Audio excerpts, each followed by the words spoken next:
Hello everyone, welcome to exam quest. ये आपके economy का रिवीजन सेशन है। जब हम इकोनॉमिक्स पढ़ते हैं तो इकोनॉमिक्स की अलग अलग ब्रांचेज होती हैं, जैसे कि एक होती है माइक्रो इकोनॉमिक्स और एक होती है आपकी मैक्रो इकोनॉमिक्स। जब हम माइक्रो इकोनॉमिक्स की बात करते हैं तो इसके अंदर हम इंडिविजुअल लेवल पर बातें करते हैं। फॉर एग्जांपल, जितने भी आपके इकोनॉमिक एजेंट हैं उनको हम इंडिविजुअली कंसिडर करेंगे। मान लीजिए कोई एक कंज्यूमर है, तो हम ये देखेंगे कि ये कंज्यूमर किस तरह से बिहेव करेगा, इसके क्या क्या टेस्ट है, इसकी क्या क्या प्रेफरेंस है, इसकी इनकम में जो चेंज आएगा उस चेंज के अकॉर्डिंग ये किन चीज़ों की डिमांड करेगा और किन चीज़ों की डिमांड नहीं करेगा। सामान के प्राइसेस अगर बदलते हैं तो ये किस तरह से बिहेव करेगा। तो यहाँ पे सारी की सारी चीज़ें एक इंडिविजुअल कंज्यूमर के ऊपर हम चेक करते हैं। और अगर कोई प्रोड्यूसर है, चाहे ये कोई बड़ी कंपनी हो, छोटी कंपनी हो या फिर एमएसएमई हो, कोई भी हो, जो भी प्रोड्यूसर है, ये प्रोड्यूसर किस तरह से बिहेव करेगा according to changing economic circumstances, वो हमें पढ़ना होता है माइक्रो इकोनॉमिक्स के अंदर। तो हम देखते हैं कि प्रोड्यूसर किन किन चीज़ों को प्रोड्यूस करेगा, कैसे उन चीज़ों को बेचेगा। प्रोड्यूसर क्या चाहता है? प्रोड्यूसर अपने प्रॉफिट को मैक्सिमाइज करना चाहता है। ठीक है, तो माइक्रो इकोनॉमिक्स के अंदर हम इंडिविजुअल लेवल पर बातें करते हैं। मैक्रो इकोनॉमिक्स की अगर बात की जाती है तो मैक्रो इकोनॉमिक्स का मतलब होता है कि लार्ज लेवल पे, एक बड़े लेवल पर इकोनॉमी किस तरह से बिहेव कर रही है, वो सारी चीज़ें हम यहाँ पे पढ़ते हैं। तो मैक्रो इकोनॉमिक्स के अंदर हमें कॉन्सेप्ट्स पढ़ने होते हैं कि किस तरह कोई भी देश अपनी नेशनल इनकम को काउंट करता है, किस तरह देश के अंदर इन्फ्लेशन असर डाल रही है, अनएम्प्लॉयमेंट के बारे में इसके अंदर पढ़ा जाएगा, फॉरेन ट्रेड किस तरह से हो रहा है। तो ये सारी की सारी चीज़ें आपके मैक्रो इकोनॉमिक्स के अंदर पढ़ी जाती हैं। एडम स्मिथ को इकोनॉमिक्स का फादर कहा जाता है। इकोनॉमिक्स कह लीजिए या फिर आप कैपिटलिज्म कह लीजिए। ठीक है, एडम स्मिथ। एडम स्मिथ की बुक आपको पता होनी चाहिए। एडम स्मिथ ने कौन सी बुक लिखी थी? एडम स्मिथ ने एक बुक लिखी थी जिसका नाम है an inquiry into the nature and causes of the wealth of nation. ठीक है, तो इसको शॉर्ट में हम द वेल्थ ऑफ नेशंस के नाम से भी जानते हैं, द वेल्थ ऑफ नेशंस। ठीक है, तो एडम स्मिथ होता है आपका फादर ऑफ इकोनॉमिक्स, या फिर अगर लिखा हो जाए फादर ऑफ मॉडर्न इकोनॉमिक्स तो वो भी सही होगा, और अगर लिखा जाए द फादर ऑफ कैपिटलिज्म तो वो भी सही होगा। तो एडम स्मिथ कैपिटलिज्म को बहुत ज़्यादा फेवर करते थे। उन्होंने क्या कहा था? उन्होंने कहा था कि कैपिटलिज्म के अंदर अगर हर एक इंसान अपने सेल्फ इंटरेस्ट के लिए काम कर रहा है। सेल्फ इंटरेस्ट के लिए काम का क्या मतलब है? कंज्यूमर चाहेगा कि उसको सामान सस्ते से सस्ते दाम में अच्छी क्वालिटी का मिल जाए, और प्रोड्यूसर क्या चाहेगा? प्रोड्यूसर चाहेगा कि वो कंपटीशन से आगे निकल जाए और उसका सामान जो है वो बिकता रहे, उसको ज़्यादा से ज़्यादा प्रॉफिट मिले। तो कंज्यूमर सस्ते से सस्ते में अच्छी क्वालिटी का सामान खरीदने के लिए बार्गेन करेगा। अगर किसी का प्राइस ज़्यादा होगा तो कंज्यूमर उस सामान को खरीदने से मना कर देगा, और अगर कोई उसको वैल्यू फॉर मनी दे रहा होगा तो वो उस सामान को जाके खरीदने लगेगा। और प्रोड्यूसर भी कंज्यूमर की इसी डिमांड के अकॉर्डिंग चीज़ों को सप्लाई करते रहेंगे। तो बेसिकली एडम स्मिथ क्या कहते थे कि अगर हर एक इंडिविजुअल अपने सेल्फ इंटरेस्ट में काम करता रहेगा तो मार्केट के अंदर डिमांड और सप्लाई की फोर्सेस कुछ इस तरह से एक्ट करती हैं कि मार्केट के अंदर हमेशा आपको इक्विलिब्रियम देखने को मिलेगा। ठीक है, तो ये उन्होंने पूरी की पूरी थ्योरी प्रोपाउंड की थी। उन्होंने बात की थी एक इनविजिबल हैंड की। इनविजिबल हैंड क्या कहता है? वो कहता है कि किसी को इंटरफेयर करने की जरूरत ही नहीं है कैपिटलिज्म के अंदर। आप सिर्फ अपने सेल्फ इंटरेस्ट में काम करते रहो। ये जो डिमांड और सप्लाई का इनविजिबल हैंड है, ये ऑटोमेटिकली इक्विलिब्रियम की कंडीशन को अचीव कर लेगा। तो ये एक फैक्ट आप याद रख सकते हैं। अब यहाँ पे कीन्स ने ये तो कह दिया कि इनविजिबल हैंड जो है वो अपना काम करता रहेगा। अगर कीन्स क्या कहता था? कीन्स कहता था कि अगर ये इनविजिबल हैंड को बिना इंटरफेरेंस के काम करने देंगे तो हर एक इंसान को नौकरी मिलती रहेगी। जितने भी लेबर है जो काम करना चाहती है उसको काम मिलता रहेगा। प्रोड्यूसर अपना प्रॉफिट जो है वो मैक्सिमम रख सकता है जितना भी होना चाहिए। कंज्यूमर को वैल्यू फॉर मनी मिलती रहेगी। उसने कहा इनविजिबल हैंड ये सारे के सारे काम करता रहेगा। लेकिन रियलिटी में ऐसा नहीं होता है। रियलिटी में ये जो इनविजिबल हैंड है ज़रूरी नहीं है कि ये एग्जिस्ट करता हो। रियलिटी में हमें क्या देखने को मिलता है? रियलिटी में हमें देखने को मिलता है कि हर चीज़ सेल्फ इंटरेस्ट में नहीं हो सकती। बहुत सारी चीज़ें हमें अनसेल्फिश होकर करनी पड़ेंगी। फॉर एग्जाम्पल, जो सरकारें सब्सिडी देती हैं, सरकारें लोगों के वेलफेयर के लिए काम करती हैं। ठीक है, तो अनसेल्फिशली भी काफ़ी सारी चीज़ें हमें करनी पड़ जाती हैं। दूसरी चीज़ क्या है?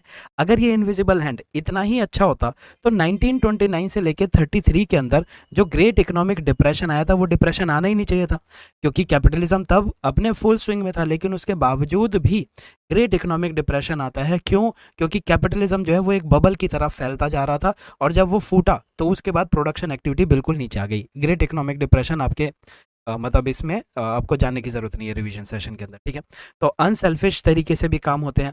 तो यहाँ पे ये पता चला कि इनविजिबल हैंड जो है वो अकेले तो सारे के सारे काम नहीं कर सकता। We need to study economics at a deeper level.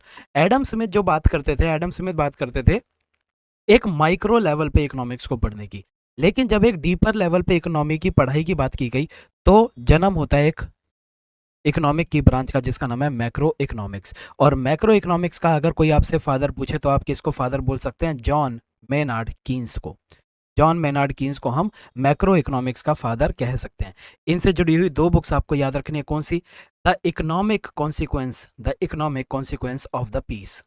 ठीक है, ये 1919 के अंदर लिखी गई थी book, the economic consequence of the peace. Recall करिए 1919 के अंदर क्या हुआ है, आपकी फर्स्ट वर्ल्ड वॉर खत्म हुई है। ठीक है, दूसरी बुक कौन सी लिखी थी? दूसरी बुक लिखी थी general theory of employment, interest and money. General theory of employment, interest and money, ये बुक लिखी गई थी 1936 के अंदर। ठीक है, जॉन मेनार्ड कीन्स, इन्होंने मैक्रो इकोनॉमिक्स के कॉन्सेप्ट की स्टार्टिंग करी। ठीक है, तो अब यहाँ पे हमने एक शब्द देखा है, शब्द का नाम है आपका कैपिटलिज्म। तो अब हम देख लेते हैं कि कैपिटलिज्म क्या होता है। आपके कुछ फैक्टर्स ऑफ प्रोडक्शन होते हैं, यानी कि जब भी आप प्रोडक्ट बनाना चाहेंगे तो उसके अंदर आपके ये फैक्टर्स लगते ही लगते हैं। जैसे कि आपकी लैंड लगेगी, लेबर लगेगी, लैंड, लेबर, कैपिटल और आपकी एंटरप्रेन्योर लगता है। ठीक है, ये सारे के सारे फैक्टर्स ऑफ प्रोडक्शन होते हैं। कोई भी चीज़ इन चार चीज़ों को यूज़ किए बिना प्रोडक्शन नहीं कर सकती। जब आप लैंड लेते हैं तो लैंड के बदले आप उसका किराया, उसका रेंट पे करते हैं, लेबर को उनकी वेजेस पे करते हैं, कैपिटल पे आप ब्याज देते हैं। आपने बैंक से लोन लिया होगा कैपिटल रेज करने के लिए ताकि आप अपने बिजनेस में इन्वेस्ट कर सके, तो आप ब्याज देंगे। और एंटरप्रेन्योर प्रॉफिट के लिए काम करता है। अगली चीज़ क्या याद रखनी कि जितने भी फैक्टर्स ऑफ प्रोडक्शन होते हैं, ये सारे के सारे factors of production are owned by household. जो हाउस होल्ड होता है, आप और मेरे जैसे जो हमारे घर जैसे लोग हैं, घरेलू एक तरह से आप कह सकते हैं, हम जो हैं हम ही लेबर बनते हैं। हम ही अपना पैसा बैंक में जमा कराते हैं और वही पैसा जो है आगे लोन के रूप में बैंक देते हैं, यानी कि कैपिटल भी हम ही प्रोवाइड कर रहे हैं। ज़मीन भी हमारे ही नाम पे होती है, हम अपनी ज़मीन को किसी को किराए पे देते हैं अपनी फैक्ट्री चलाने के लिए। और हम में से ही लोग जो हैं वो रिस्क लेके एंटरप्रेन्योर बनते हैं। तो ये जितने भी फैक्टर्स ऑफ प्रोडक्शन है, इनकी सप्लाई कौन करता है? इनकी सप्लाई हाउस होल्ड करता है, यानी कि हाउस होल्ड ही लैंड, लेबर, कैपिटल और एंटरप्रेन्योर प्रोवाइड कर रहा होगा। ठीक है, किसको प्रोवाइड करता है? हाउस होल्ड ये सारी की सारी चीज़ें, हाउस होल्ड ये सारी की सारी चीज़ें फर्म्स को प्रोवाइड करता है ताकि फर्म्स अपनी प्रोडक्शन चला सकें। ठीक है, तो हम ही लेबर बनेंगे, हम ही कैपिटल देंगे, हम ही लैंड दे रहे हैं और हम ही एंटरप्रेन्योर बन रहे हैं। तो हम जो है फैक्टर्स ऑफ प्रोडक्शन फर्म को प्रोवाइड करते हैं। Firm in factors of production की जो पेमेंट करेगा, यानी कि लैंड के बदले वो रेंट देगा, लेबर के लिए वो वेज देगा, कैपिटल के लिए वो ब्याज देगा और एंटरप्रेन्योर के लिए वो प्रॉफिट देगा। ये सारी की सारी चीज़ें फर्म देता है। तो ये सारे के सारे पैसा किसके पास आएगा? ये सारा का सारा पैसा हाउस होल्ड के पास ही तो जाएगा। हाउस होल्ड के पास ये सारा का सारा पैसा चला गया। अब हाउस होल्ड के पास जो पैसा गया है, इसी पैसे को यूज करके हाउस होल्ड ही तो मार्केट के अंदर डिमांड क्रिएट करता है। सामान कौन खरीद रहा है? सामान आप और मेरे जैसे लोग ही तो खरीद रहे हैं। जो लेबर है वही तो सामान खरीदेगी। तो आप और मेरे जैसे लोग जो हैं वही सामान खरीद रहे हैं, तो हम डिमांड भी हम ही क्रिएट करते हैं। तो अगर डिमांड भी हम ही क्रिएट कर रहे हैं, तो क्या मैं ये कह सकता हूँ कि फर्म्स जो हैं, फर्म्स प्रोडक्शन किसके लिए करती है? डिमांड के लिए प्रोडक्शन करती है। जिस चीज़ की डिमांड है उसी चीज़ के लिए वो सामान बना देगी। तो हाउस होल्ड ही डिमांड कर रहे हैं फर्म से सामान बनाने की। तो ये आप क्या देख रहे हैं? ये है circular flow of money. Circular flow of money के अंदर क्या होता है? फर्म्स हाउस होल्ड को पैसा देते हैं for the usage of land, labour, capital and entrepreneur. अब हाउस होल्ड के पास जो पैसा आ गया, उसी पैसे से हाउस होल्ड खर्चा करेंगे और खर्चा करके वो डिमांड क्रिएट करते हैं। जितनी ज़्यादा डिमांड होगी उतना ही ज़्यादा फर्म्स जो हैं वो प्रोडक्शन करते रहेंगे। ठीक है, तो ये होते हैं आपके फैक्टर्स ऑफ प्रोडक्शन। अब कैपिटलिज्म और सोशलिज्म में क्या डिफरेंस है कि ये जो फैक्टर्स ऑफ प्रोडक्शन है, इन फैक्टर्स ऑफ प्रोडक्शन को कौन ओन कर रहा है, कौन इनके ऊपर ओनरशिप रखता है। देखिए, अगर सारे के सारे फैक्टर्स ऑफ प्रोडक्शन प्राइवेट हाथों में हैं, तो सारे के सारे फैक्टर्स ऑफ प्रोडक्शन को कौन इस्तेमाल कर रहा है? प्राइवेट सेक्टर इस्तेमाल कर रहा है, तो इसको कैपिटलिज्म कहा जाता है। और अगर सारे के सारे फैक्टर्स ऑफ प्रोडक्शन पब्लिक हाथों में, यानी कि सरकार के हाथों में है, तो इसको सोशलिज्म कहा जाता है। सोशलिज्म के अंदर सारी की सारी प्रोडक्शन एक्टिविटी, जितने भी गुड्स बन रहे हैं, जितनी भी सर्विसेज बन रही हैं, वो सारी की सारी गुड्स और सर्विसेज की जो प्रोडक्शन है वो कौन करेगा? वो स्टेट करेगी। और स्टेट किसके बेसिस पर गुड्स और सर्विसेज की प्रोडक्शन करती है? वो इस तरह के गुड्स और सर्विसेज बनाती है जिससे लोगों का वेलफेयर हो। ये वेलफेयर को मैक्सिमाइज करना चाहती है, ना कि प्रॉफिट को मैक्सिमाइज। कैपिटलिज्म के अंदर प्रॉफिट मैक्सिमाइज करने के ऊपर फोकस होता है। ठीक है, तो कैपिटलिज्म में प्रॉफिट मैक्सिमाइजेशन होती है और स्टेट के अंदर वेलफेयर मैक्सिमाइजेशन के ऊपर फोकस होता है। जब भी कोई सामान की मैन्युफैक्चरिंग होती है, सामान हो या सर्विस हो, किसी भी चीज़ की मैन्युफैक्चरिंग होती है, तो हम अपने आप से कुछ सवाल पूछते हैं। क्या-क्या सवाल पूछते हैं? सवाल ये पूछा जाता है, सबसे पहला सवाल जो पूछेंगे वो ये है कि जो गुड्स प्रोड्यूस किए जा रहे हैं, वो गुड्स किसके लिए प्रोड्यूस किए जा रहे हैं? For whom the goods are being produced. ठीक है? तो जो कैपिटलिस्ट हैं, कैपिटलिस्ट किसके लिए सामान प्रोड्यूस करेंगे? जो कि उनके सामान के लिए मैक्सिमम पैसा दे सके। यानी कि जो कैपिटलिस्ट है, वो किसके लिए सामान प्रोड्यूस करेंगे? इस क्वेश्चन का आंसर वो देते हैं कि जहां से भी उन्हें ज्यादा प्रॉफिट मिल जाए। लेकिन स्टेट जो है, स्टेट किसके लिए सामान प्रोड्यूस करेगी? जहां पे वो लोगों का सबसे ज्यादा वेलफेयर कर सके। For home goods are produced. फिर आता है कि कैसे गुड्स को प्रोड्यूस किया जा रहा है, how goods are being produce. तो गुड्स को प्रोड्यूस करने के दो तरीके होते हैं। या तो आप ढेर सारा पैसा इन्वेस्ट करके गुड्स को प्रोड्यूस करेंगे, जिसको कहा जाता है कैपिटल इंटेंसिव सेक्टर। तो अगर आप कैपिटल इंटेंसिव सेक्टर के अंदर काम कर रहे हैं, तो यहाँ पे आप मशीन्स लगाएंगे, यहाँ पे आप ढेर सारा पैसा इन्वेस्ट करेंगे। और दूसरा तरीका होता है कि आप ढेर सारी लेबर को एम्प्लॉय कर लो, लेबर इंटेंसिव सेक्टर्स। तो लेबर इंटेंसिव सेक्टर के अंदर आप ज़्यादा एम्प्लॉयमेंट क्रिएट करते हैं, मशीन से एफिशिएंसी आती है, लेकिन लेबर इंटेंसिव से आपके एम्प्लॉयमेंट क्रिएट होती है। तभी आप देखेंगे टेक्सटाइल सेक्टर के अंदर बहुत ज़्यादा लेबर आपको देखने को मिलती है। और तीसरा सबसे इंपॉर्टेंट क्वेश्चन क्या होता है? तीसरा क्वेश्चन होता है व्हाट टू प्रोड्यूस। तो व्हाट टू प्रोड्यूस के अंदर प्राइवेट सेक्टर क्या प्रोड्यूस करना चाहेगा? जहां से उसको मैक्सिमम प्रॉफिट मिल जाए। और आपका सोशलिज्म के अंदर जो सरकारें क्या प्रोड्यूस करना चाहेंगी? ऐसी चीज़ें जो कि सोसाइटी के अंदर नीडेड हैं फॉर मैक्सिमाइजिंग वेलफेयर।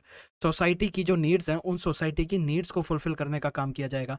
अब यहाँ से ही हम देख सकते हैं कि ये जो तीन इंपॉर्टेंट क्वेश्चंस हैं, अगर इन तीन इंपॉर्टेंट क्वेश्चंस के ऊपर फैसला लेने वाली एंटिटी प्राइवेट है, तो उसको हम कह देंगे, मतलब हर एक जितने भी सामान बनाए जा रहे हैं, उनके अंदर इन तीनों क्वेश्चन के ऊपर जवाब देने वाली एंटिटी प्राइवेट है, तो इसको कैपिटलिज्म कह देंगे। तो कैपिटलिज्म के अंदर इन तीनों इकोनॉमिक क्वेश्चन का आंसर कौन देता है? प्राइवेट सेक्टर देता है। और सोशलिज्म के अंदर इन तीनों इंपॉर्टेंट क्वेश्चंस का आंसर कौन देता है? वो आपकी स्टेट देती है, आपकी सरकार देती है। तो इसको हम सोशलिज्म कह देते हैं। तो सोशलिज्म, ठीक है। इंडिया के अंदर जो मॉडल फॉलो होता है, इंडिया फॉलो करता है एक मिक्स्ड अप्रोच, मिक्स्ड इकोनॉमी, जिसके अंदर कुछ चीजें आपके प्राइवेट सेक्टर प्रोड्यूस कर रहे हैं, कुछ आपके स्टेट सेक्टर प्रोड्यूस कर रहे हैं, जिसको कैपिटलिज्म और सोशलिज्म का मिक्सचर कह सकते हैं। तो मिक्स्ड इकोनॉमी, तो इंडिया जो है वो मिक्स्ड इकोनॉमी मॉडल फॉलो करती है। इसी को आप नेहरूवियन इकोनॉमिक्स भी कह सकते हैं, ठीक है, नेहरूवियन मॉडल ऑफ सोशलिज्म। ठीक है, तो India Nehruvian model of socialism follow करता है। अब जब सोशलिज्म की बात करें, तो इसी से जुड़ा हुआ एक और कॉन्सेप्ट देख लीजिए कि आखिर प्लान्ड इकोनॉमी क्या होती है। प्लान्ड इकोनॉमी का मतलब होता है कि एक सेंट्रल अथॉरिटी होगी और इकोनॉमी के अंदर सारे के सारे फैसले वही सेंट्रल अथॉरिटी लेगी। फॉर एग्जांपल, इंडिया के अंदर 1950 से लेके जब तक पीएम मोदी नहीं आ जाते, तब तक इंडिया के अंदर सारे के सारे जो फैसले, मतलब इकोनॉमी से जुड़े हुए जो फैसले होते थे, वो प्लानिंग कमीशन लिया करती थी, प्लानिंग कमीशन लेती थी। और ये जो प्लानिंग कमीशन फैसले लेती थी, इनको इम्प्लीमेंट किया जाता था, ये कमीशन इनको इम्प्लीमेंट किया जाता था थ्रू 5 ईयर प्लान्स। तो इंडिया के अंदर भी हमने प्लान्ड इकोनॉमिक मॉडल देखा था, जिसके अंदर एक सेंट्रल अथॉरिटी होती थी जो इकोनॉमिक डिसीजंस लेती थी, प्लानिंग कमीशन, और वो इकोनॉमिक डिसीजन आपके 5 ईयर प्लान्स के थ्रू होते थे। अब प्लान्ड इकोनॉमी का मतलब ये नहीं कि सारा का सारा काम स्टेट करेगी, नहीं। हमारे 5 ईयर प्लान्स के अंदर आपके स्टेट का अपना रोल डिफाइंड होता था और प्राइवेट सेक्टर को भी फ्रीडम दी गई थी कि प्राइवेट सेक्टर भी एग्जिस्ट करे। तो हमारा economic model mixed economic model था, लेकिन हम प्लान्ड इकोनॉमी फॉलो कर रहे थे, क्योंकि इसकी जो प्लानिंग होती थी, प्लानिंग सेंट्रल लेवल पे थी। अगर प्लानिंग सेंट्रल लेवल पे नहीं होती, तो इसको हम प्लान्ड इकोनॉमिक मॉडल नहीं कहते, ठीक है। तो ये आपकी प्लान्ड इकोनॉमी कहलाई जाती है। इसी सेंट्रली प्लान्ड इकोनॉमी को ही हम कमांड इकोनॉमी भी कहते हैं। तो ये भी चीज़ आप याद रख सकते हैं, कमांड इकोनॉमी, ठीक है। तो ये हो गई। अब अगली चीज़ देखते हैं कि एक इकोनॉमी के अंदर कितने सेक्टर्स आपको देखने को मिलते हैं। इकोनॉमी के अंदर आपको 3 सेक्टर्स देखने को मिलेंगे। आई होप आप सभी को ये खुद ही याद आता जाएगा। एक होता है आपका प्राइमरी सेक्टर, दूसरा होता है आपका सेकेंडरी सेक्टर, और आपका टर्शरी सेक्टर। प्राइमरी, सेकेंडरी और टर्शरी, इनकी डेफिनेशन क्या है? प्राइमरी सेक्टर वो सेक्टर्स होते हैं जो कि नेचुरल रिसोर्सेज को एक्सट्रैक्ट करते हैं। ऐसी कोई भी इंडस्ट्री जहां पे नेचुरल रिसोर्सेज को एक्सट्रैक्ट किया जा रहा है, या फिर रॉ मटेरियल्स को क्रिएट किया जा रहा है, रॉ मटेरियल्स की प्रोडक्शन की जा रही है, raw materials are being produce, ठीक है, रॉ मटेरियल्स की प्रोडक्शन। तो ऐसा कोई भी सेक्टर है जहाँ पे नेचुरल रिसोर्सेज को एक्सट्रैक्ट कर रहे हैं या फिर रॉ मटेरियल को प्रोड्यूस कर रहे हैं, उसे प्राइमरी सेक्टर कहते हैं। सेकेंडरी सेक्टर की बात की जाए तो सेकेंडरी सेक्टर वो होते हैं जो कि रॉ मटेरियल को यूटिलाइज करके कोई फिनिश्ड गुड बनाते हैं, कोई ऐसा गुड बनाते हैं जिसको आप और मेरे जैसे कंज्यूमर यूटिलाइज कर सके, फिनिश्ड गुड बनाते हैं, सेकेंडरी सेक्टर। टर्शरी सेक्टर क्या होते हैं? टर्शरी सेक्टर वो होते हैं जो कि बाकी इंडस्ट्रीज को, प्राइमरी और सेकेंडरी इंडस्ट्रीज को अपनी सर्विसेज प्रोवाइड करते हैं। ठीक है, ये आप और मेरे जैसे लोगों को यानी कि बाकी कंज्यूमर्स को भी अपनी सर्विसेज प्रोवाइड करते हैं। फॉर एग्जांपल, आप आप पेन बनाते हैं, आप एक पेन मैन्युफैक्चरर है, लेकिन जो पेन मैन्युफैक्चरर होता है, इस पेन मैन्युफैक्चरर को भी कुछ सर्विसेज की ज़रूरत होती है। फॉर एग्जांपल, इस पेन मैन्युफैक्चरर को एक मार्केटिंग एजेंसी की ज़रूरत होगी जो इसके लिए ऐड रन करे। मार्केटिंग एजेंसी क्या कर रही है? मार्केटिंग एजेंसी एक सर्विस प्रोवाइड कर रही है, किसको? इस सेकेंडरी सेक्टर को। ऐसे ही आपकी प्राइमरी सेक्टर में मान लेते हैं एग्रीकल्चर है, एग्रीकल्चर के अंदर भी आपको कुछ सर्विसेज की ज़रूरत होती है। फॉर एग्जांपल, एग्रीकल्चर में फार्मर्स को एजुकेशन की ज़रूरत है कि आज की डेट में कौन से सीड्स, कौन से फर्टिलाइज़र अच्छे चल रहे हैं, तो वहाँ पे भी कोई ना कोई ऐसी एजुकेशनल सर्विसेज जो हैं वो प्रोवाइड की जाएंगी एग्रीकल्चर को। तो टर्शरी सेक्टर क्या हो गया? जो सर्विसेज प्रोवाइड कर रहा है। ठीक है, जब हम गुड्स की बात करते हैं तो गुड्स आपके टेंजिबल होते हैं, फिजिकल होते हैं, जिनको आप देख सकते हैं, महसूस कर सकते हैं, उठा सकते हैं। सर्विसेज जो हैं, सर्विसेज आपकी इनटेंजिबल होती हैं, जिनको आप देख नहीं सकते, छू नहीं सकते, उठा नहीं सकते। ठीक है, टर्शरी सेक्टर में ना केवल सर्विसेज सेकेंडरी और प्राइमरी सेक्टर को प्रोवाइड की जाती है, बल्कि नॉर्मल कंज्यूमर को भी प्रोवाइड की जाती है। जैसे कि करेंटली मैं आपको एक सर्विस प्रोवाइड कर रहा हूँ, ये क्लासेस प्रोवाइड करने की। ठीक है, तो आप कंज्यूमर हो गए, आप कोई मैन्युफैक्चरर या फिर एग्रीकल्चरिस्ट थोड़ी हैं, लेकिन फिर भी मैं आपको सर्विसेज दे रहा हूँ, तो ये टर्शरी सेक्टर होता है। अगर इसके एग्जाम्पल में क्या जाएगा? आपका हेल्थ केयर, ठीक है, एजुकेशन, या आपके टर्शरी सेक्टर के एग्जाम्पल हो गए इंश्योरेंस। ठीक है, तो मेजरली आपके 3 सेक्टर होते हैं इकोनॉमी के, लेकिन आज की डेट में इकोनॉमी में हमें 2 सेक्टर और पढ़ने होते हैं। कौन से 2 सेक्टर? एक होता है आपका क्वार्टरनरी सेक्टर। क्वार्टरनरी सेक्टर के अंदर आपको क्या देखने को मिलता है? क्वार्टरनरी सेक्टर वो सेक्टर है जिसके अंदर जितनी भी इंडस्ट्रीज काम कर रही होंगी, वो इंडस्ट्रीज किससे डील कर रही होंगी? वो डील कर रही होंगी विद नॉलेज। ऐसी जो भी इंडस्ट्री है जो कि नॉलेज को या तो क्रिएट कर रही है, डिस्ट्रीब्यूट कर रही है, रिसर्च कर रही है, वो सारी की सारी इंडस्ट्री आपके क्वार्टरनरी सेक्टर के अंदर आती हैं। फिर आती है आपकी क्वीनरी सेक्टर। क्वीनरी सेक्टर वो होती है जहां पे किसी भी इंडस्ट्री के अंदर जो टॉप लेवल होता है, वो एक तरह से डिसीजन मेकिंग है। तो इकोनॉमी के अंदर जो डिसीजन मेकिंग सेक्टर होता है, जहाँ पे फैसले लिए जाते हैं, डिसीजन मेकिंग सेक्टर जो होता है इकोनॉमी का, ऐसी जो भी इंडस्ट्री जो डिसीजन लेने से डील करती हैं, वो सारी की सारी आपके क्वीनरी सेक्टर में आती हैं। प्राइमरी सेक्टर नेचुरल रिसोर्सेज को एक्सट्रैक्ट किया जा रहा है या फिर रॉ मटेरियल प्रोड्यूस किया जा रहा है। प्राइमरी सेक्टर जो नेचुरल रिसोर्सेज को एक्सट्रैक्ट करेगा या रॉ मटेरियल प्रोड्यूस करेगा, इन्हीं को यूटिलाइज करके सेकेंडरी सेक्टर फिनिश्ड गुड बना देता है। जैसे कि आपके आयरन ओर निकला, आयरन ओर एक माइनिंग एक्टिविटी है जो कि प्राइमरी सेक्टर के अंदर आती है। इस आयरन ओर को यूटिलाइज करके सेकेंडरी सेक्टर ने क्या कर दिया? उस आयरन से स्टील बना दी, कार बना दी। ठीक है, तो सेकेंडरी सेक्टर रॉ मटेरियल को यूटिलाइज करके फिनिश्ड गुड बनाता है। प्राइमरी सेक्टर के रिसोर्सेज को यूटिलाइज करके सेकेंडरी सेक्टर फिनिश्ड गुड बनाता है। सर्विस सेक्टर आपके टर्शरी में आएगा, जो कि प्राइमरी और सेकेंडरी को सर्विसेज दे रहा है, कंज्यूमर्स को सर्विसेज दे रहा है। क्वार्टरनरी सेक्टर ऐसी इंडस्ट्री जो कि नॉलेज से डील कर रही है। क्वीनरी सेक्टर जहाँ पे डिसीजन मेकिंग ली जा रही है। ठीक है, गुड्स और सर्विसेज। गुड्स वो होते हैं जो कि टेंजिबल है, फिजिकल है, छू सकते हो, उठा सकते हो। सर्विसेज आपकी इंटेंजिबल होती हैं। अब जब गुड्स की बात हो रही है तो अगला सेक्शन जो हम देखते हैं, अगला सेक्शन हम देख लेते हैं, what are the different types of goods. अगर हम डिफरेंट टाइप्स ऑफ गुड्स की बात करें तो गुड्स किस स्टेज में यूटिलाइज हो रहा है, किस स्टेज में यूटिलाइज हो रहा है, उससे भी हम देख सकते हैं। तो अगर कोई ऐसा गुड है जिसको डायरेक्टली कंज्यूमर्स यूटिलाइज कर रहे हैं, कोई ऐसा सामान है जिसको कंज्यूमर्स डायरेक्टली यूटिलाइज कर रहे हैं, तो उसको फाइनल गुड्स कहा जाता है। ठीक है, डायरेक्ट यूटिलाइजेशन बाय कंज्यूमर्स। और इन फाइनल गुड्स को बनाने में कोई ना कोई इंटरमीडिएट गुड लगा होगा। फॉर एग्जांपल, मान लीजिए मुझे पिज्जा बनाना है। ठीक है, तो मैं क्या बनाने की सर्विसेज दे रहा हूँ, क्या बनाने, कौन सा गुड्स बना रहा हूँ? मैं पिज्जा बना रहा हूँ। पिज्जा बनाने के लिए मेरे को क्या लगा होगा? मुझे व्हीट लगा होगा। तो व्हीट इसमें क्या हो गया? पिज्जा की मेकिंग में ये मेरा इंटरमीडिएट गुड हो गया। तो इंटरमीडिएट गुड क्या होता है? इंटरमीडिएट गुड वो होता है जिसको डायरेक्टली कंज्यूमर यूटिलाइज नहीं कर रहे हैं। इंटरमीडिएट गुड्स दूसरे गुड्स की प्रोडक्शन में यूटिलाइज होते हैं। They are being utilized in the production of some other good. और वो जो दूसरा गुड है उसको कोई ना कोई कंज्यूमर यूटिलाइज। अब आप कहेंगे पर सर व्हीट तो हमारे घर में भी यूटिलाइज होता है। तो देखिए, इस बात से फर्क नहीं पड़ता कि सामान क्या है। इस बात से फ़र्क पड़ता है सामान का यूटिलाइज़ेशन कैसे हो रहा है। अगर आप व्हीट दुकान से खरीद के ला रहे हैं और डायरेक्टली इसको कंज़्यूम कर रहे हैं, तो व्हीट क्या बन चुका है? व्हीट बन चुका है आपका फाइनल गुड, क्योंकि आप डायरेक्ट इसकी कंज़म्पशन कर रहे हैं। लेकिन अगर इसी व्हीट को मैं किसी पिज़्ज़ा मेकर को दे दूँ, किसी बर्गर मेकर को दे दूँ, तो वो इस व्हीट को डायरेक्टली, आप जब पिज़्ज़ा वाले के पास जाते हैं, पिज़्ज़ा वाला आपको व्हीट थोड़ी पकड़ाता है, वो आपको पिज़्ज़ा देता है। पिज़्ज़ा वाला क्या करेगा? व्हीट को एक इंटरमीडिएट गुड की तरह इस्तेमाल करेगा और उसके बाद वो फाइनल गुड क्रिएट कर देगा पिज़्ज़ा। ठीक है? एक और एग्ज़ाम्पल ले लेते हैं। मान लीजिए आपकी गाड़ी है और आपकी गाड़ी और आपकी गाड़ी के टायर घिस चुके हैं। आप दुकान के पास गए और आपने अपनी गाड़ी के टायर रिप्लेस कर लिए। आपने क्या परचेज़ किया? आपने परचेज़ किए हैं टायर। ये टायर कौन परचेज़ कर रहा है? आप परचेज़ कर रहे हो अपनी पर्सनल गाड़ी में लगाने के लिए। तो ये जो आपका परचेज़ हो गया, ये आपका फाइनल गुड है। क्यों? क्योंकि आप टायर की डायरेक्ट कंज़म्पशन कर रहे हैं। अब यही सेम टायर है, इस टायर को मारुति वालों ने खरीद लिया। तो जब मारुति वाले इस टायर को खरीदेंगे, तो वो टायर नहीं बेच रहे, वो इस टायर को अपनी कार के अंदर फिक्स करेंगे और वो कार को बेचेंगे। तो यहाँ पे टायर क्या हो गया? यहाँ पे टायर जो है वो एक इंटरमीडिएट गुड बन चुका है। ठीक है? तो आपका फाइनल गुड और इंटरमीडिएट गुड आपको याद रखना है। तो एक तो ये आपकी क्लासिफिकेशन आप याद रखेंगे। दूसरा क्या याद रखते हैं? इसको रब कर देते हैं ताकि कन्फ्यूजन तो ये आपके फाइनल और इंटरमीडिएट गुड हो गए। इसके बाद देखते हैं हम दूसरे गुड्स, कंज्यूमर और कैपिटल गुड्स को देख लेते हैं। कंज्यूमर गुड्स कौन से होते हैं? वो गुड्स जो कि डायरेक्टली लोग इस्तेमाल कर रहे हैं। कंज्यूमर गुड्स जैसे कि आप गए मार्केट से टी शर्ट खरीद के ले आए, टी शर्ट लेके आ रहे हैं, आप डायरेक्टली इसको यूटिलाइज कर रहे हैं। दूसरा होता है आपका कैपिटल गुड्स। कैपिटल गुड्स क्या होते हैं?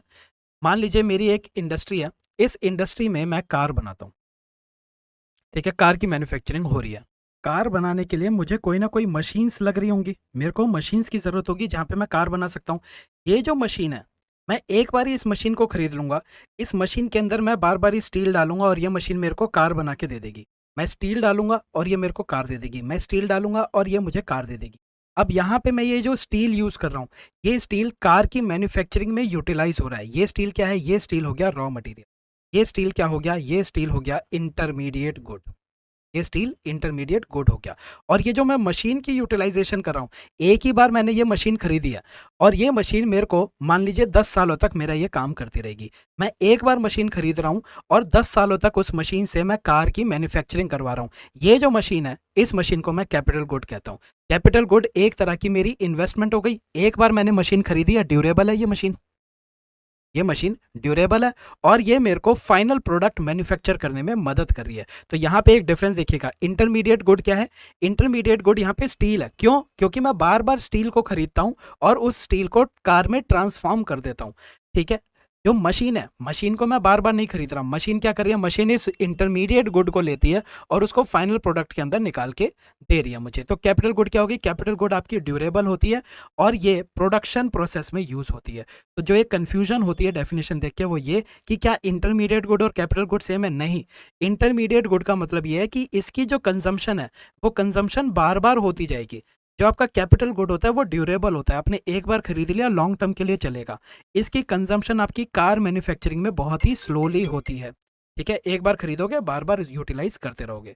तो कैपिटल गुड क्या होगी? कैपिटल गुड हो गई मशीन जो कि मैं अपनी इंडस्ट्री में यूटिलाइज कर रहा हूँ कार की मैन्युफैक्चरिंग के लिए।